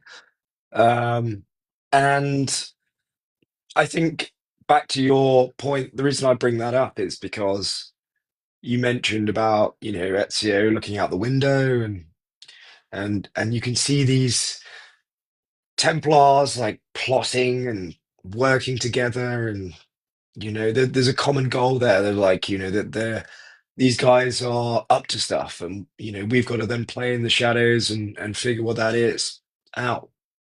And yeah, you don't get that same feeling here. And I think that's because the game is so big, with so many different plot lines, with so many different targets, with so many people with different people that don't matter, that it's really difficult to really keep up with who's important and who isn't, or what story should I remember versus what I shouldn't. And I think even for yourself, you've only just finished the game, which is actually in I would say indicative to what most people are like, because the game is so long. It really It's is. so long. It's And crazy big, how isn't long it? is the game since the game came out? Like 5, 6 months ago? It got You know, delayed a few times. yeah. I mean, dude, 6 months, Yeah, and you've got other stuff in your life, you've got a family. yeah, That's how long it's taken you to complete this. I don't, and that's the problem, because like, can you remember what the storyline initially was 6 months ago? Briefly, maybe. You will know more than most people, because you're on it with Assassin's Creed. But my friends would be like, oh, I can't even. Who the hell is this person? I don't know who yeah. this person is. And And that's the that's and actually a that very is good that's an point, issue. Andy. A Yeah, lot of them I found, like the targets weren't memorable, and like I they're struggle not. to remember I their couldn't tell you the names. name of one of them. I could not Right? tell you the name of one of them. And as we discussed, I made hours of content on it. I've edited the Shinbaktu screen. I've edited the objective board many times. I could not tell you one name of one of those enemies. I just could not. It's a good point. And it becomes monotonous. It's like, I'll go kill this guy. We're gonna kill this guy. Fine. Yeah, It doesn't mean anything. And again, that's a gripe that I have, because the quick dopamine hits, aren't they? You go and assassinate someone, great, cool. But really, having the board as big as it is, with all of these targets, which are meaningless, is, in my opinion, another way to just extend playtime. Extend playtime. And I'm the idiot for playing through and 100%ing it. wow. So, who's the mug there? I guess the point is, it's like, for a lot of people, including my mates, because my friends who are casual gamers, who aren't into Assassin's Creed as much as you and I ask them about these things, because they're a great indicator of, perhaps more of just a normal player who's just interested in playing an Assassin's Creed game. And the responses I get are quite similar to what we're discussing right now. It's like, it's meaning I've got no skin in the game. I don't know what I'm doing. I don't know who I'm after. Do I want to spend 6 hours of my weekend, running around in forests with up and down mountains with nothing there, killing these people that I can't remember, It's a good point. or what they're doing for whatever reason of the main story. So I agree, man. I agree. I think it's a big problem. It needs to be refined. I don't think it's very good.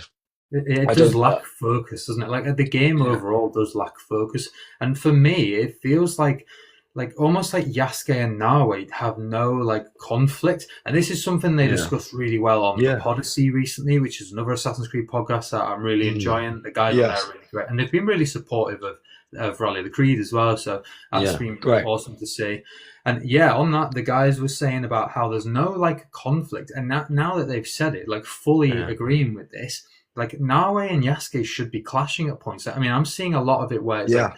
who should take on this mission, and then you can pick. And it's almost like there should be conversations about that going on. Like, how come you get to kill that one and I didn't? I know it's for the same end Mm. goal, but there are Mm. times where I perhaps felt that the other one choosing would lead to more interesting conversations down the road, but it hasn't.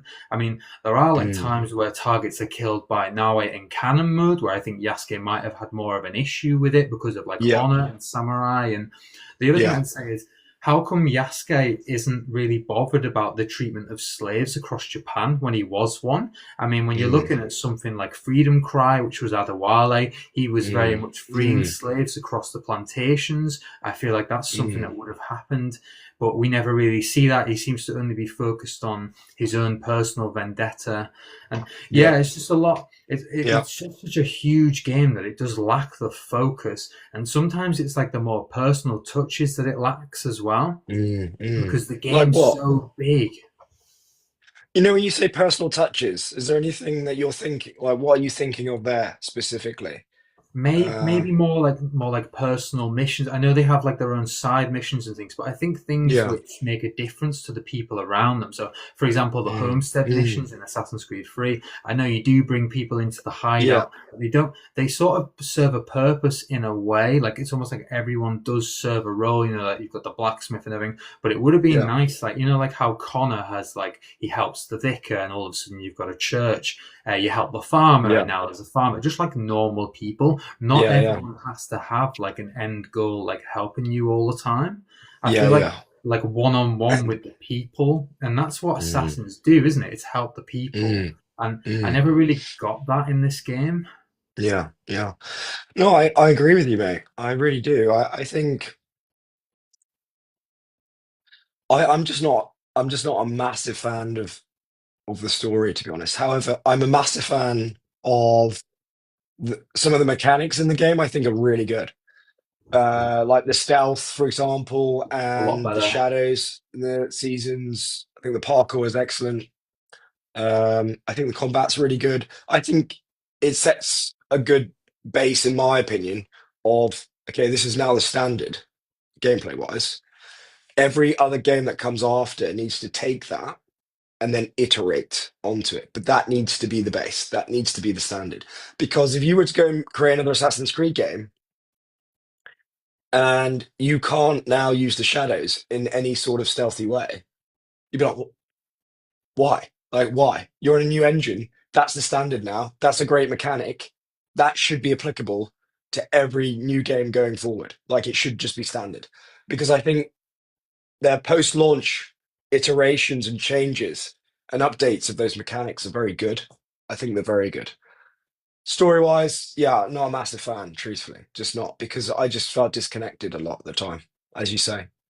And I didn't feel like I was massively invested in Naoi's journey. I actually enjoyed Yasuke's story a lot. I did, Yeah, especially with that with the Templar, you know, uh, storyline and that thread. I thought that was interesting and fun.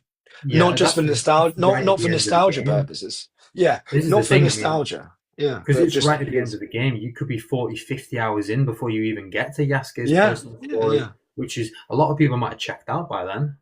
Oh, mate, absolutely, absolutely. They would have missed that for sure, which is a shame. Yeah, because But as for I now, agree that was a really nice personal touch. But there's only like three or four missions in the personal story, and the Mm, same goes for Nawe. A lot of hers are like in flashback, and then she's yeah, just like remembering the things her dad said to her. But one thing I'd say as yeah, well is that the lady who owns the homestead, Tomoko, I thought she mm, was gonna like reveal herself to be like an old mentor of the assassins, right, and they yeah, were gonna yeah, become the new assassins, the yeah. Ikushiki Iki. I can't say it Yeah, still, yeah. but No, yeah, I get you. yeah. I got you. Yeah, yeah.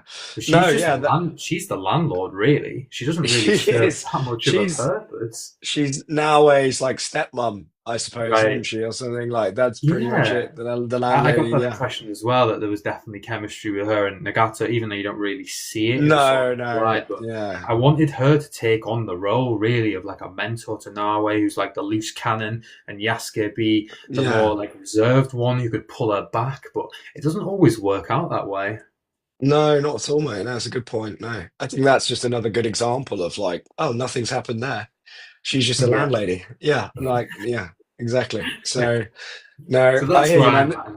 Yeah, looking Uh, forward to getting into a bit more once I've completed Claws of Awaji, and then we can sort of mm, speculate a bit more on where the storyline's going, if there's going to be more Assassin's Creed Shadows content coming down the road. But that's where I'm at with yeah, that. So you guys I think, listening can look forward to that in 2 weeks' time when I return personally for that, and obviously keep an eye out for Andy's content. But I mm, wanted to sort of cover a bit more news recently, and it's yeah, sort of man. been a strange week, really, because it's sort of like the timeline on X has been filled with Assassin's Creed Black Flag fake leaks. I'm not sure if you've seen these, Andy. Yeah, yeah, yeah. I Yeah, have. Yeah, I know what it's you really mean. strange to see for me because they're clearly AI or Yeah. mod of Red Dead Redemption 2, and they don't even look real, but people are posting them within the community and journalists as well, and they're sort of Mm, trying to pass them off as legit. All I'd say, guys, is obviously mm, the ones who came before, we obviously honor ourselves on legitimate mm. sources on things. We try to avoid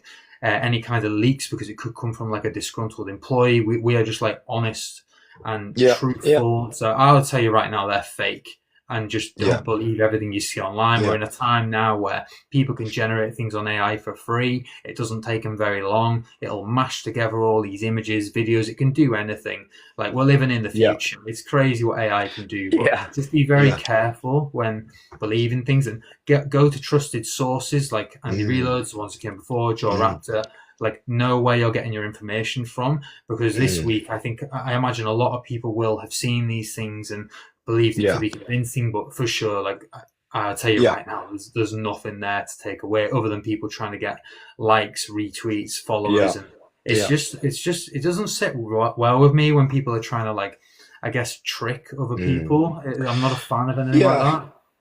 No, I think that's someone who's done a very good job with whatever AI, image generator, accompanied by certain prompts to make that happen.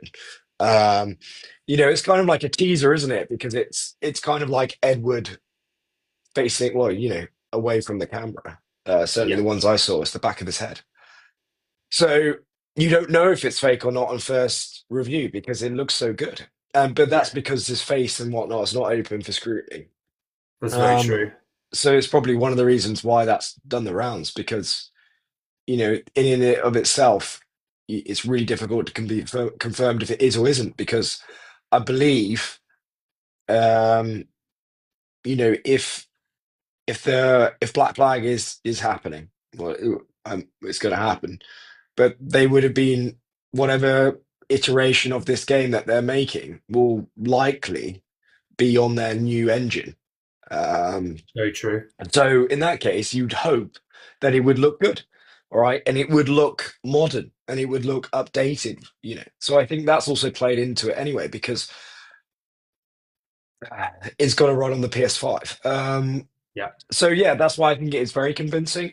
Um, I think you're always going to have people, especially online, who want to shock. For every one of those posts, there's probably 1,000 other rubbish ones that have been generated, which have just been discarded instantly, right? yeah, So, and I think Ubisoft used to, take posts down. They used to strike people for posts, especially on X and whatnot. But I think they're moving away from that now because those kind of strikes almost added credibility in some way. So legitimize it. Yeah, for yeah, sure. exactly. Because the only way you can strike is if you own the intellectual property.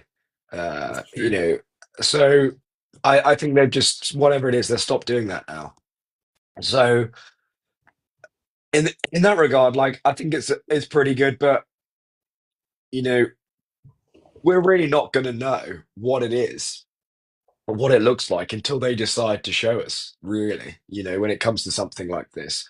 I think there's a lot of hype there because Edward's a popular character. Yeah, It's one of my favorite games. I do really enjoy it. There's some stuff in that game, though, that, again, I don't like and I don't think would perform very well in a modern setting at all. Like, there's some mechanics in that game which I think are sluggish. I don't think, and I think that you go, for example, Cole, like you've been playing Shadows. I think if you were to go and play Shadows, and let's say it's just a standard remake, and it's just the same mechanics than Black Flag, I'm sure you still enjoy it. But there would be some discrepancy between playing a modern, updated game of what the developers envisage that an Assassin's Creed should be, especially with Naue specifically. Now, I appreciate, Naue and Edward are different, massively different. However, there's going to be movements there. There's going to be responses of the controller. There's going to be some feelings that you've just gotten used to and attuned to over the years that you expect when it comes to a modern game. So I guess the point I'm making here is that it's going to really depend on what they decide to do with that game when we see it. But you would hope that it has been modernized in some way. And I know there's other people who are going to say no, that's fine. But if they want to make a boatload of money from it, they're going to have to do that. But also from these leaked photos, what it does show is that I think people were excited about the photos. You Yes, know, there's definitely there's a a lot of, hype there. but also the photos are so good, or the images are so good that it also sets the expectation. Yeah, Rightly or wrongly, it doesn't matter. You now hope that it looks somewhat like that, or you now because of that leak, because it's been picked up and people are hyped about it. Anything that doesn't look as good as that is not is not going to be good. Like it's not going to be received yeah, well. You know, so that's an interesting kind of topic, really, because everyone's saying, yeah, it's fake, it's AI made and stuff. But really, like, I mean, the ones that I looked at, the ones I saw, the one I was like, that looks pretty good. Like initially, like that looks not that looks cool, man. That looks awesome. But then equally, I appreciate some of the. I haven't seen them all, I don't think, but I appreciate there's some other photos that some people were like, "Oh, yeah, that looks terrible." And obviously, yeah, you know, but I think the one or two I saw, I was like, on first glance, that's good, but you know, it opens discourse, like and discussion, and I think that you know that's not necessarily a bad thing for Ubisoft anyway, because it's like it's chat about one of their upcoming IPs that they want to sell. So it's like free very publicity true. for them, like, you know, as well. Like, and that's just, no one's ever said that to me, obviously, but that's just the impression I get, you know.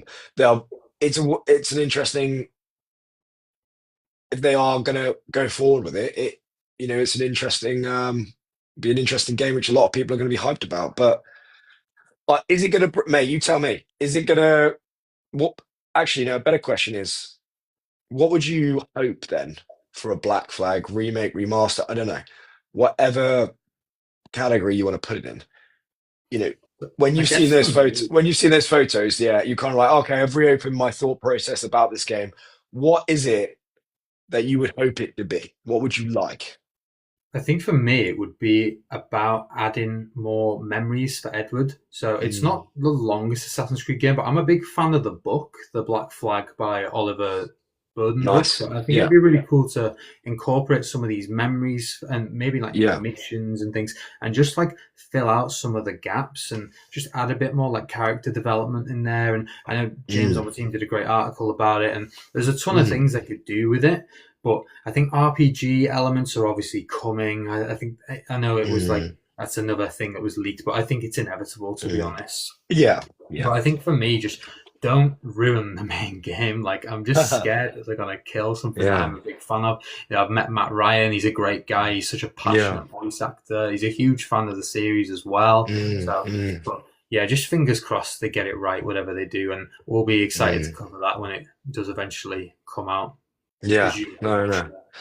Well, you'd hope so, wouldn't you, really? I mean, I was kind of hoping for the end of this year because I mean, at this stage, Ubisoft likes to release something in that Christmas window. Um, and yeah, we're not going to get another Assassin's Creed DLC or whatever it is. I don't think then. Um, That's I mean, interesting. I'd be happy to be proved wrong. But you know, there's because initially with the Assassin's Creed Shadows, like the season pass would advertise two before they changed it, two, you know, two expansions like they would in Mhm. Valhalla, and obviously they removed that and just committed to the one DLC. I don't know if they're going to release anything for that at Christmas. And so I was thinking, oh, it might be Black Flag and stuff, but I'm like, well, unless they're going to shadow drop it or something, I Yeah, don't know. I think that's probably going to be next year, likely, in my that's the opinion. way But I see it too. I mean, I'm looking at it now, and I'm thinking Mirage DLC November December time, Black yeah, Flag March, maybe some like multiplayer thing, or maybe mm, even some mm, like news about the TV show, or some like smaller project. I imagine later yeah, in 2020 mm, six that'll be, and then 2027 I imagine will be like Hex Asia.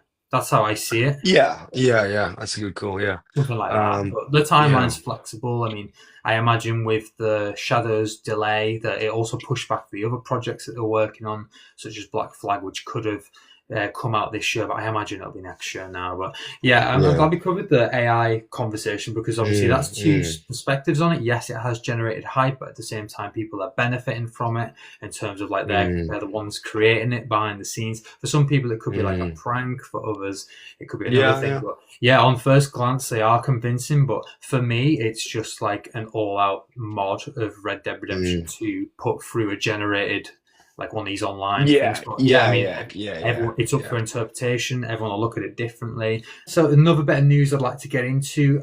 Recently, we've heard that Ubisoft and Tencent are reorganizing their structure. So from the Mm, 1st of October, there's going to be the profitable brands from Ubisoft are going to be put into like a subsection of the mm, company, like an offshoot. So 25% stakeholders currently Tencent.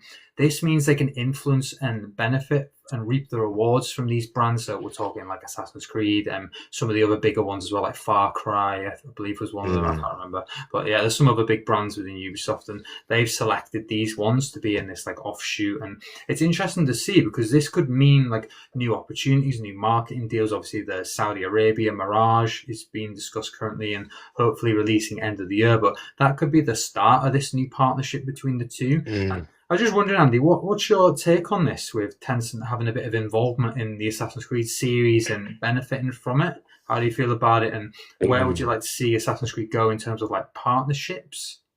mm.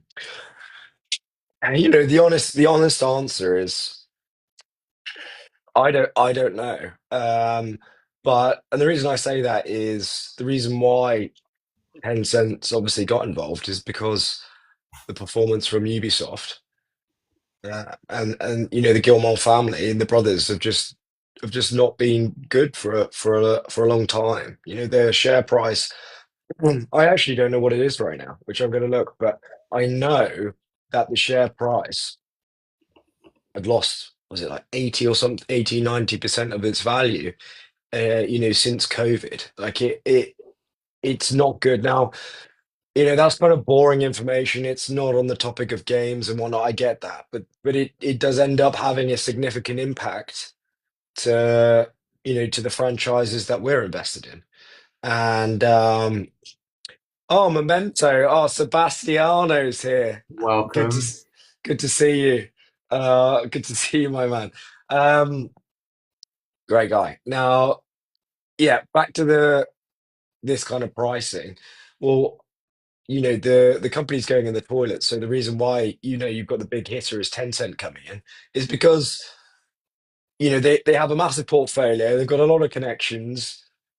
They know how to make good games, or certainly have people that can certainly re rejuve perhaps certain franchises. And especially with you got GTA and whatnot. So um, in that regard, maybe it's a good thing.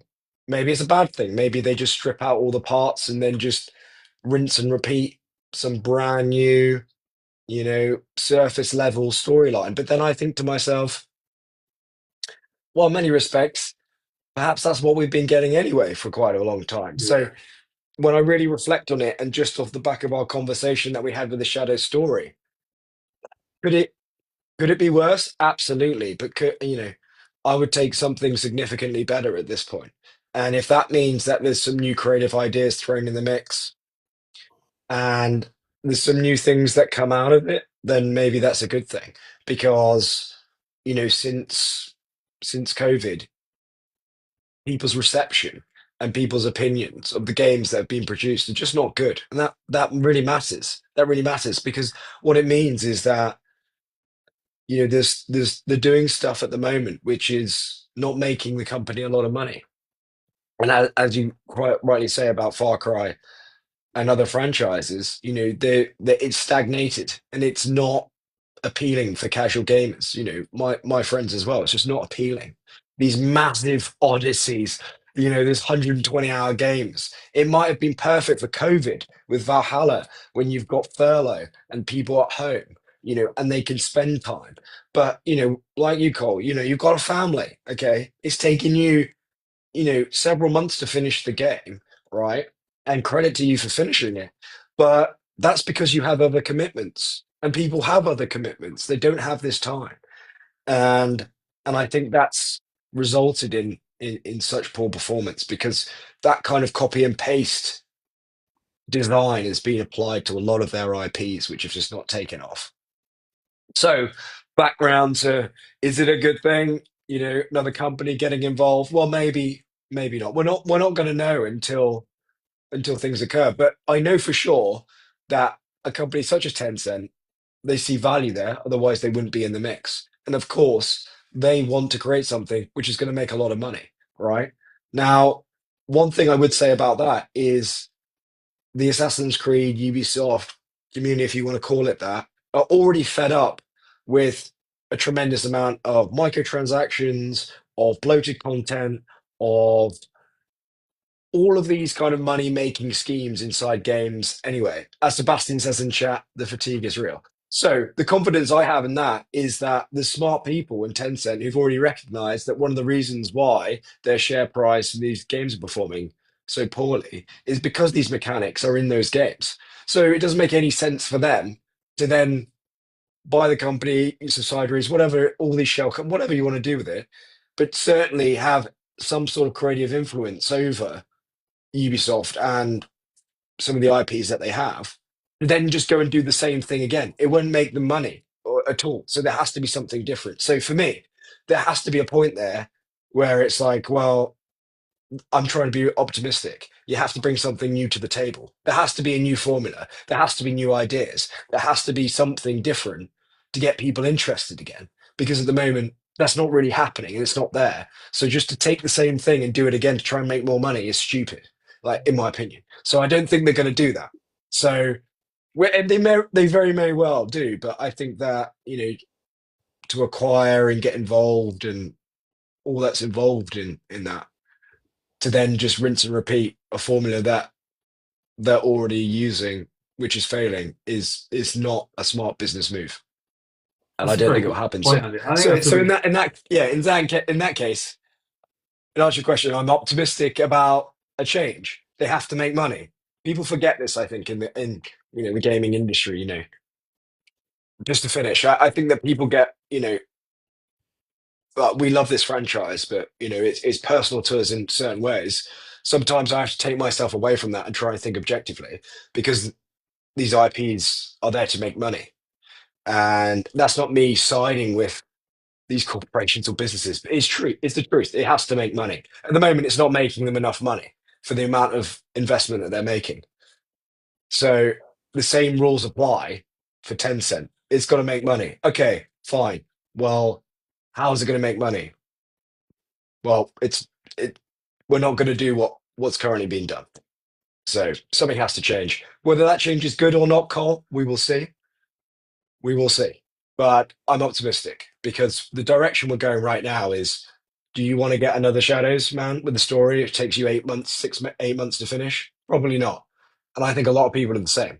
So I think yeah, that's a good way of looking at it, and it's really black and white when you put it like that. And yeah, we'll yeah, definitely see the effects of this partnership probably over the next few years. Hopefully, they can mm, push things out like Assassin's Creed Jade, which just mm, stagnated. It's like we haven't had any news on this, and I imagine as yeah, like a mobile developer, they'll be able to push that out and yeah, hopefully line up some interesting projects and, like you say, generate new ideas that the brand clearly mm, needs to sort of reclaim its identity. It doesn't yeah, want to be known as the brand that isn't really loved by people anymore. It's not making money anymore, and it's mm, heading in the wrong direction. It's gone off track. So hopefully the mm, people at Tencent can steer the ship, I guess. yeah, And yeah. yeah, Well, I think that was a really good take on it, Andy. I think black and white, man, when you look at it, these companies, they are there to make money. Like they are. And when you start trying to see it on their level, or you listen to some of their shareholder calls where you've got Goldman Sachs coming in and they're asking, the financial director of Ubisoft, like, what's going on? What are the numbers? What's this? And it's a very vague answer or whatnot. Then in my opinion, like there's something wrong there, and that's why Shadows, my opinion, is probably seen the best post-launch updates and changes in response to community requests than any other game that I've seen in recent memory, especially for Valhalla. They were making so much money, they didn't really care what the community was kind of saying too much, to be honest. They don't need to. But now, because their share price is just through the floor, it's in the toilet, they have to keep listening to what people want or what they think people want in the game to, make it appealing.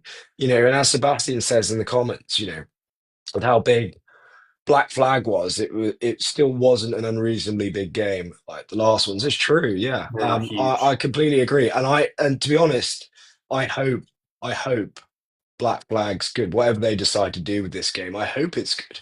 I also hope it's not 120 hours or whatever it is.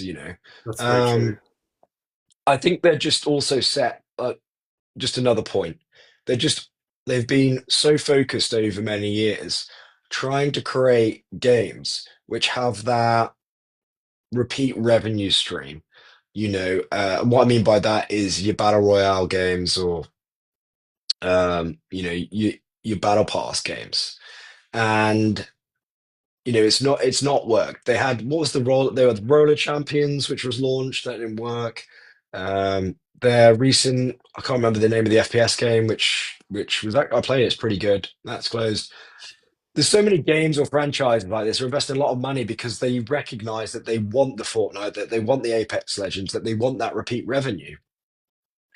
And if I'm honest, I'm surprised it's taken them so long not to then perhaps do that with Assassin's Creed in many respects. And maybe that's what we're going to see in the future. I wouldn't be surprised. Some sort of, I don't know, multiplayer I don't know. Yeah, I think we've already seen a bit of it with the Animus in the game Yes. with this repeat engagement. So maybe that happens. Um, we're just going to have to see, dude. But like in its current form, fundamentally, you just can't disagree. Like you can't disagree. It's not working. The numbers aren't there, even for Shadows. It hasn't sold as much as they would want because that if it had, um, as it did with Valhalla, it'd be all over the press. Billion copies. Best-selling AC game of all time, second one or whatever. You just know that it would be because people forget that that's not like Ubisoft just bragging, but there's a business interest because if that's hitting all the media outlets in terms of performance, share price is going to go up, you know, more money is going to be invested in the company, blah, blah, blah, blah, blah. So company Very becomes more true. valuable, all these kind of things. And you just don't get it because obviously it's against the law to lie about these financials. So yeah, it's not there. People aren't interested in, and my final point is if I've got good friends of mine who casual gamers, and two of them in particular have played Assassin's Creed games all their lives.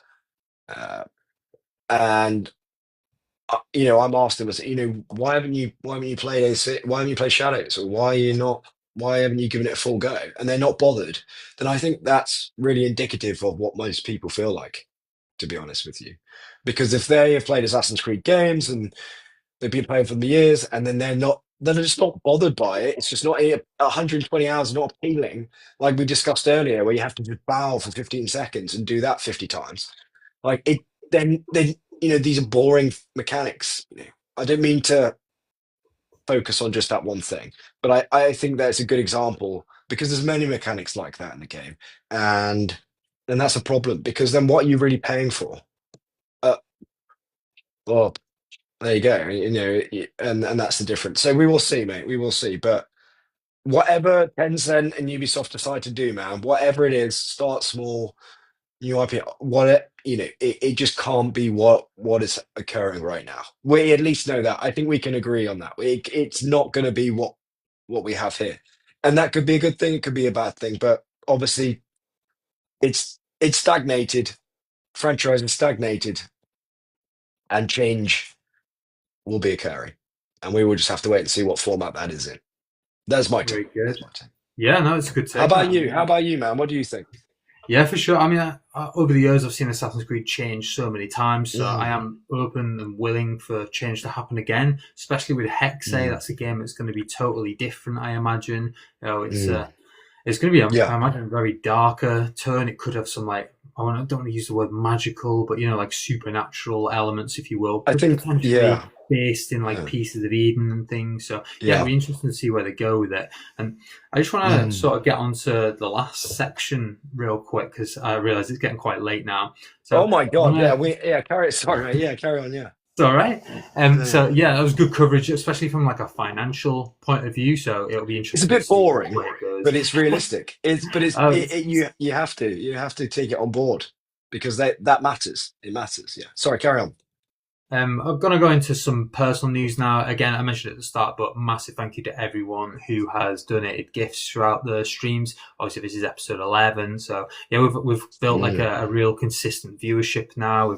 We've got a really great audience. We've got loads of comments coming in throughout. It's nice to see. We're getting Yeah, write-ins great. now, which is great as well. And obviously, the response as well to my personal news with the baby announcement. Massive thank you everyone who's reached out over that. And obviously, it means I'll be stepping away from hosting Rally of the Creed end of February next year. But in that time, I'll be there most weeks, I imagine, other than the weeks that my co-host James takes over. So yeah, massive thank you to everyone who's reached out regarding the baby news. Also, midweek, I'm not sure if you saw this, Andy, but I actually did an Mm. interview with Ubisoft. I don't know if you Dude, saw that. I've been in Wales, haven't I? So Of basically, course. man, I've then just come back and like I'm trying to catch up. So I haven't seen that, but tell me, and for those in the chat who haven't seen it, love to hear about it. Yeah, so this was really cool. Ubisoft reached out to me about 2 months ago for a community spotlight interview, and it Great. was really cool. It was like very personal, and honestly, it took off online. It did so well. It had about 50,000 views, and I feel Amazing. like I've never been like this well known in the Assassin's Creed community, even though I've done it for like 11 years. It was like, wow, like Yeah. we Yeah. gained like 200 followers overnight. Ubisoft Brilliant. promoting Rally the Creed on their own website. So That's this awesome. podcast has had a That's massive awesome. boost as well. It's really cool. Yeah, And yeah. yeah, it was just sort of like my story as a community ambassador, how I started, and Yeah. also covering the last interview I did with them. So it's actually part two, but part one's not available anymore. So it was just like part two and like a fresh take on like my thoughts on Assassin's Creed now, how my journey started. But yeah, like, I never expected this sort of feedback because like, I had like That's big amazing. Yeah. YouTubers in the comments. I had like community ambassadors from around the world, and they were all commenting like about me on Where a personal level, which is where is really this? cool to see. I'm gutted. I'm really gutted. I've missed this. Where is this on YouTube, man? Or where is this? So this is There's an a written article. interview on the Okay. Ubisoft website. But the cool thing is, Andy, it was across all Assassin's Creed platforms on Wednesday. So like it was on their stories, it was on their tweets, it was on their Facebook, it was Instagram, and it That's was just like so my good. face everywhere. It was That so is surreal. It was that like is I so made good. it. It was That's so cool. it's so good that they're doing that. I'm really pleased with you. You have to send me that. I'm really gutted I missed it, Definitely. but you have to, yeah, send me that, man. That's awesome. It's great that they're recognizing, like, yeah, community mentors as yourself, man, who've just been there for such a long time. Because, like, they need to, bro. They need to. So, especially in the state they're in. So, I'm really pleased to hear that, man. I'm very happy for you as well because it's good that people like yourself like get the recognition.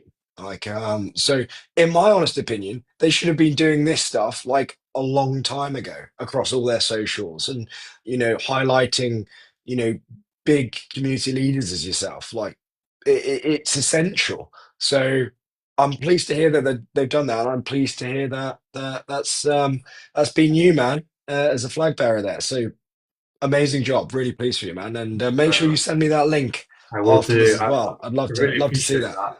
But Yeah, yeah, no like worries. you say, it was really cool to like promote the ones that came before, and that leads into the next bit on the personal level. Mm. We passed 35,000 followers on X, which was Oh, really like amazing. significant. Congrats, Like, man. Congrats. thank you very much. Like you were saying earlier, I too Mm. remember the days of like 100, 200 followers and then growing it Oh from yeah. nothing. So to see it Yeah. hit 35K is pretty significant. And it Yeah. starts the road to 40, which then starts the road to 50. So really Yeah. pushing on. And yeah, I think it's a really Yeah. cool achievement. And Obviously, it comes Yeah. from years of like Assassin's Creed content. I got my team around me as well. Yeah, Yep. James Yep. says we've passed 6,000 on TikTok, but yeah, it was nice to get that boost from Ubisoft. And regarding the podcast Yeah. as well, we're also in talks for sponsorship. So I've actually sent a Amazing. few emails out. So it'd be cool to get sponsors on the podcast. I'm sure we'll get to that level. And yeah, we're Yeah. actually in talks with a company currently. I won't say who it is, but yeah, promising. And it's cool to see that they see the potential in the podcast, and maybe later down the line we can take it to that level. So that'd be really cool, especially because it's so laid back as well. And then I guess that brings me on to the final bit of personal as well. I just want to say a massive thank you to The Exile, who runs the Podyssey. Obviously, when I set up this podcast, I wasn't really aware of the Assassin's Creed podcast. I wasn't listening to them at the time, but yeah, he's been a huge help. He's given me support, and just a really great guy. Another UK ambassador of the brand, and yeah, someone that I've really come to have great conversations with, especially in terms of like hosting. It gave me the idea of adding like captions to my videos, which definitely need to do going forward. That is the future. Yeah. As well as timestamps in podcasts. Didn't even consider that. So really great like expert advice from someone who's like a seasoned hand at podcast hosting. So that's been really great to see. And the overall community reaction as well has been great. So, yeah, just to wrap up, really, Andy, I just want to say we didn't have any write-ins as such about. We normally like end with like a pitching an Assassin's Creed game, but we did have an interesting comment on YouTube that I wanted to go into, and someone commented. It did make me laugh. It was by YouTube user LukeyLukey4155. So, thank you for your comment. He said, as sad as it is, Assassin's Creed died years ago. These channels, meaning the ones that came before, would be better to find another franchise to follow. So I said, right, okay, that's quite bleak. But on the premise of that, I wondered, like, if I wasn't covering Assassin's Creed with the ones that came before, what other brands would I be covering? And if you weren't covering video games, Andy, what would you be covering in your content? So you go first. I'm curious to hear what you'd be covering. Well, I just want to say, yeah, thanks for having me on, man, first and foremost. I think you're an absolute natural. You've been a great host, fantastic questions. You've let me ramble on far too much, and that is always a sign of a very good host. So thank you for that. I've had a great time. I do apologize about the voice. This is what burnout is, man. We're on that burnout road right now. So apologies, and for those listening to my very dulcet, husky tones. But in answer to your question, if I wasn't covering games, what else would I be covering? I'd probably do YouTube golf or something. I can't play golf. I can't play golf. So but I think maybe documenting or the experience of doing something golf related, whether it is becoming really good in that journey or like visiting golf courses and having like a drone. And the reason I say that is like golf would just be the thing that you could do and it would get you outside. So it's a bit different from inside and gaming. So it's a different kind of content creation, which I don't really know anything about. So I think that would be a cool way to learn that different type of content.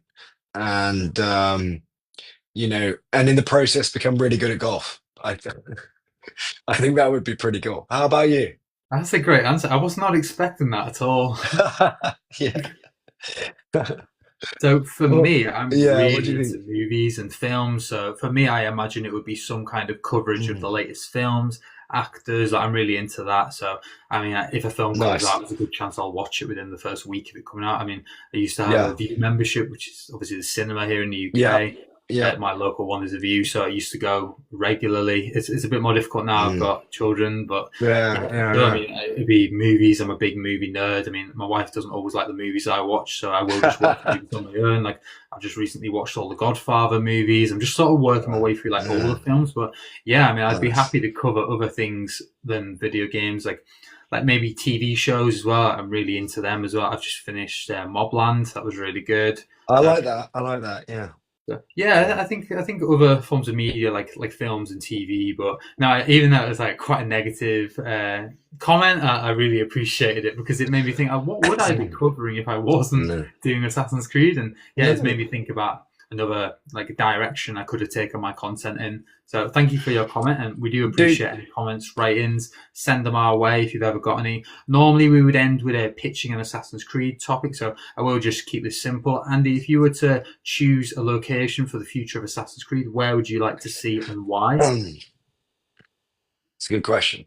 I don't honestly think that this is my opinion because I've definitely been influenced by a few concept arts of this location that I've seen over the years, but also I've seen it pop up um, in conversation in Discord online and whatnot. So it's not my idea, but I like the idea, and I would love to play there next. Would be the Aztec, the Very Empire, good. or as James says, Scotland would be pretty sick. My It would. my mum's from Scotland, so part of me is like, oh, it would be really cool to see the Scots assassinating the English, right, in some way in that environment. But then you're kind of, excuse me, quite similar to Valhalla, right? So that probably wouldn't be too likely. It's quite niche, but it could be a good idea for something on the scale of like a DLC or a Mirage or something that maybe one of their studios could make. But Definitely. I'd love I'd love to see something in the Aztecs. But again, then the issue you have is the parkour opportunities and whatnot, Right. which I feel like we've been missing for a long time in a decent city. And Unity, if Sebastian's still in the chat, I know it's very close to his heart, but I do miss that kind of game because of its scale and the parkour prospects. So I say, yeah, Scotland or the Aztecs or South America in some way, but then I think choosing those locations, you also limit the scope of the game, which I feel like there is fair criticism that has come about by having an Assassin's Creed game in locations which don't lend itself well to the fabric or makeup of what made the game loved in the first place. So, Very good answer, uh, Andy. Yeah, how for about you? sure. They're really interesting locations. I mean, hopefully the series can go on another 15, 16 years and, you Yeah. know, we'll get the opportunity to explore these titles. And I like the format, like you say, with Mirage or DLC of having like a bigger game and then a smaller game. Or this is the thing with Animus Hub. They can add stuff whenever they like, really, to that and people will Mm. play it. So they'll Yeah, I hopefully agree. find a way of covering. I mean, we're never going to run out of time periods. No, no, that is true. That is true. I actually, it's reminded, I would like to see, or I would be open to the idea of an environment where there is perhaps more firearms. I don't think that Ubisoft is shying away from that. We've got the Tepo most recently, for example. But I would like to see it maybe used in a way which wouldn't go far as say syndicate, but you could. I'm tiptoeing around bit having it too modern, right? But also I maybe something with pistols or something like that. I don't know. I'd just be interested in the creative concept of how that would work, perhaps more as not just a rifle on your back, but as a real kind of tool. Um, I think there's some cool environments that you could explore with that.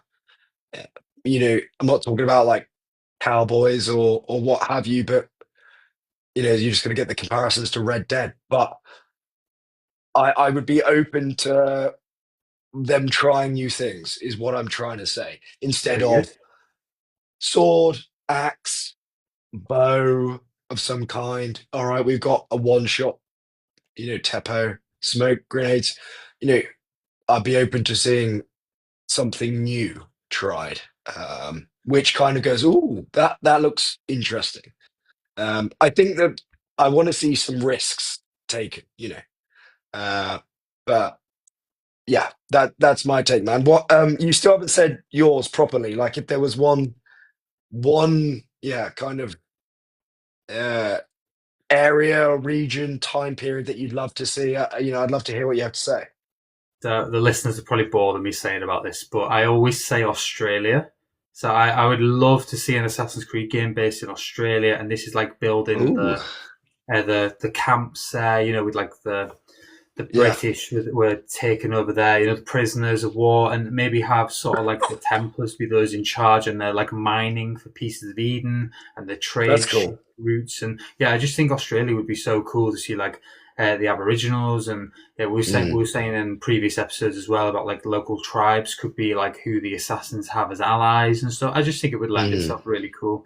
Maybe not so much for parkour, other than like exploration with like maybe like tree parkour. I imagine a bit like mm, the Assassin's Creed freestyle. But yeah, I think it'd be yeah, really interesting, even for like a smaller game or even the TV show. I mean, it doesn't yeah, necessarily have to be a game. It's just like a setting for Assassin's Creed in general. But I mean, like you said, with Scotland, that's another one that's close to my heart because I'm from Carlisle, which is 6 miles from the yeah, Scottish border. Even though I live in Chester, yeah, I grew up in Carlisle. I'd love to yeah. see a game in and around Scotland. I think that'd be great. I go there on holiday every single year, Mm, so it's a really mm, magical place. I'd love to yeah. see that in a mainline Assassin's Creed game. So yeah, between the I two, I agree. guess, but mainly Well, Australia, but Scotland second. that's awesome, man, because just off the back of the Australia suggestion, I would be proper open to then maybe having, a sniper rifle, for example, Okay, yeah, limited in use. But if you're in the outback, right, and maybe you're tracking a target, then in certain situations, as an assassin, you can have a long range sniper rifle attack. Also, look, I'm just thinking like, okay, if you're going to go to these different regions, then you have to take on board some of the weapons and whatnot that are available. And I don't think that has to be a negative thing all the time. It doesn't always have to be. ah, Assassin's Creed is, Hidden Blade in the Renaissance period, and everything that predates that. Like you don't have to have these mega monoliths of open world games like every time. You can have these. What I think, in my opinion, Mirage is a great demonstration of something that's worked well. Okay, not just because of leaning on the nostalgia and taking influence from where the game's origins have come from. No pun intended, but also I think that by having these smaller games, even on a DLC level, it allows teams or studios that are capable of doing so to be able to potentially craft or create these new exciting areas, like you mentioned about Australia, and trying a few new things without the risk of it failing financially, when you have so much money being pumped into one of these massive open world games. And I think, like, yeah, that would be really cool. Because can you imagine, as you say earlier, in the Animus, maybe doing like a 3 hour mission in Australia, obviously oh, limited yeah, in scope with a small team, but having multiples of those sequences. From the previous games, where you can jump into these memories that have been crafted by different studios, like I said, who are capable, have the facilities to do it, but can bring forward these proposals for gamers to try. And then they can then decide, or then they can scope out as a way of like market user research to be like, wow, people really engage with this protagonist in Australia with his sniper rifle in the outback. Like when we did that 3 hour like DLC thing. Maybe we should now expand that to a further size game. And I think having it's easy for me here as a gamer, as a player, to sit here and be like, yeah, make a dozen of those different environments. But I also know internally, having spoken to a lot of Ubisoft developers, that the way that these games come about are a lot of the time from internal presentations by staff there who have wonderful creative minds who are passionate about the series, otherwise they wouldn't be working in it, who are then going, look, I've got a good idea for a setting here, I'm going to go and pitch it to the big bosses. So I already know, having spoken to them, that these pitches, these ideas are already happening. Like, and I don't pretend to know, how easy it is to just go and whip up a 3 hour Australian Outback DLC. But I do know that there are people there who are making the effort to already pitch these ideas. So, and I also do know that there are many talented studios in Ubisoft, outside North America, who have contributed to DLCs, most recently Bordeaux, who are certainly very capable of putting together a 10-hour DLC. So, and also you can look at Ubisoft Sophia.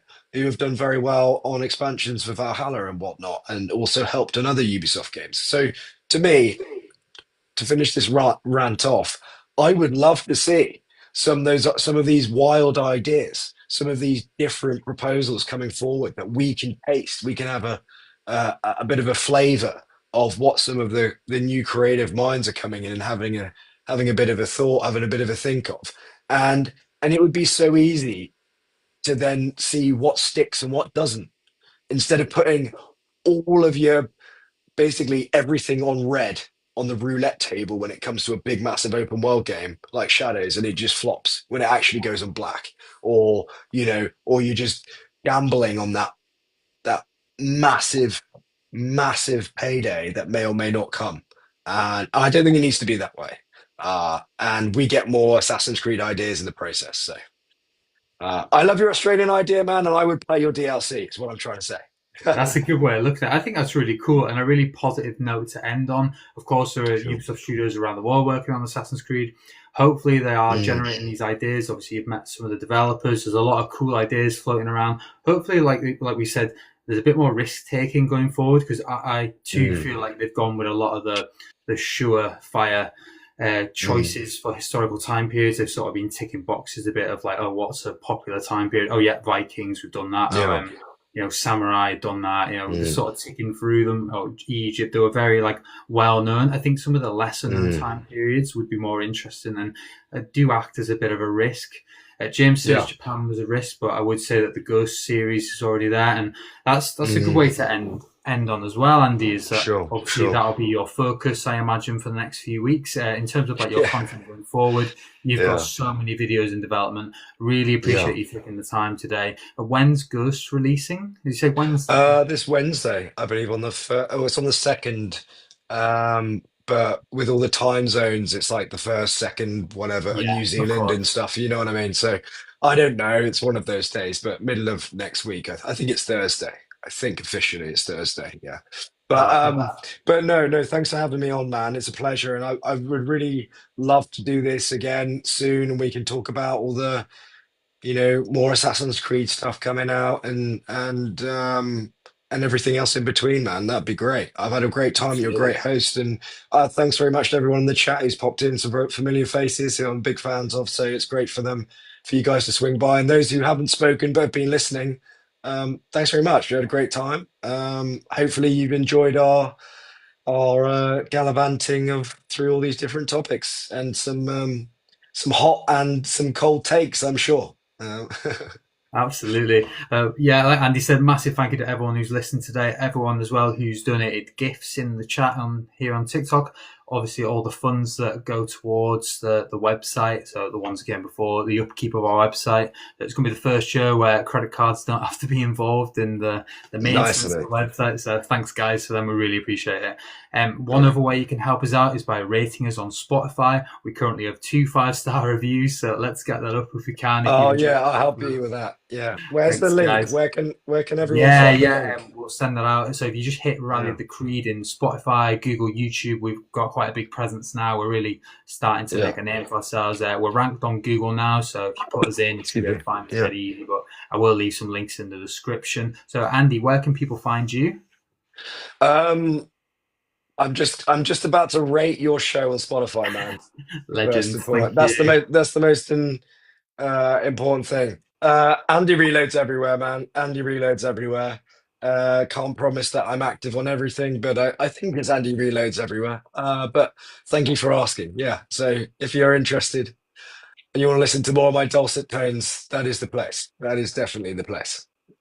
Well, all the best to you, Andy, with your content creation journey. You've got a lot in development. I know you've not been Yeah. 100% today with the cold and the sore throat and burnout, but you've pushed through it. And honestly, you've been such a great guest. And like I said at the start, one of my favorite content creators. So it's been so great to get into this with you and catch up properly, because it's been a little while since we did any projects together. So yeah, Yeah, for for sure, I'd sure. love to have you back on as a guest. And speaking of guests, next week it will be hosted by James, my co-host, episode 12. That is the 5th of October. It's also my birthday. That's why I'm off. But we are going to Nice. be joined by Rick Bower, famous cosplayer, well Mm, known recently for his Black Flag Edward Kenway project. So Bring all your questions about the design of Edward Kenway's outfit.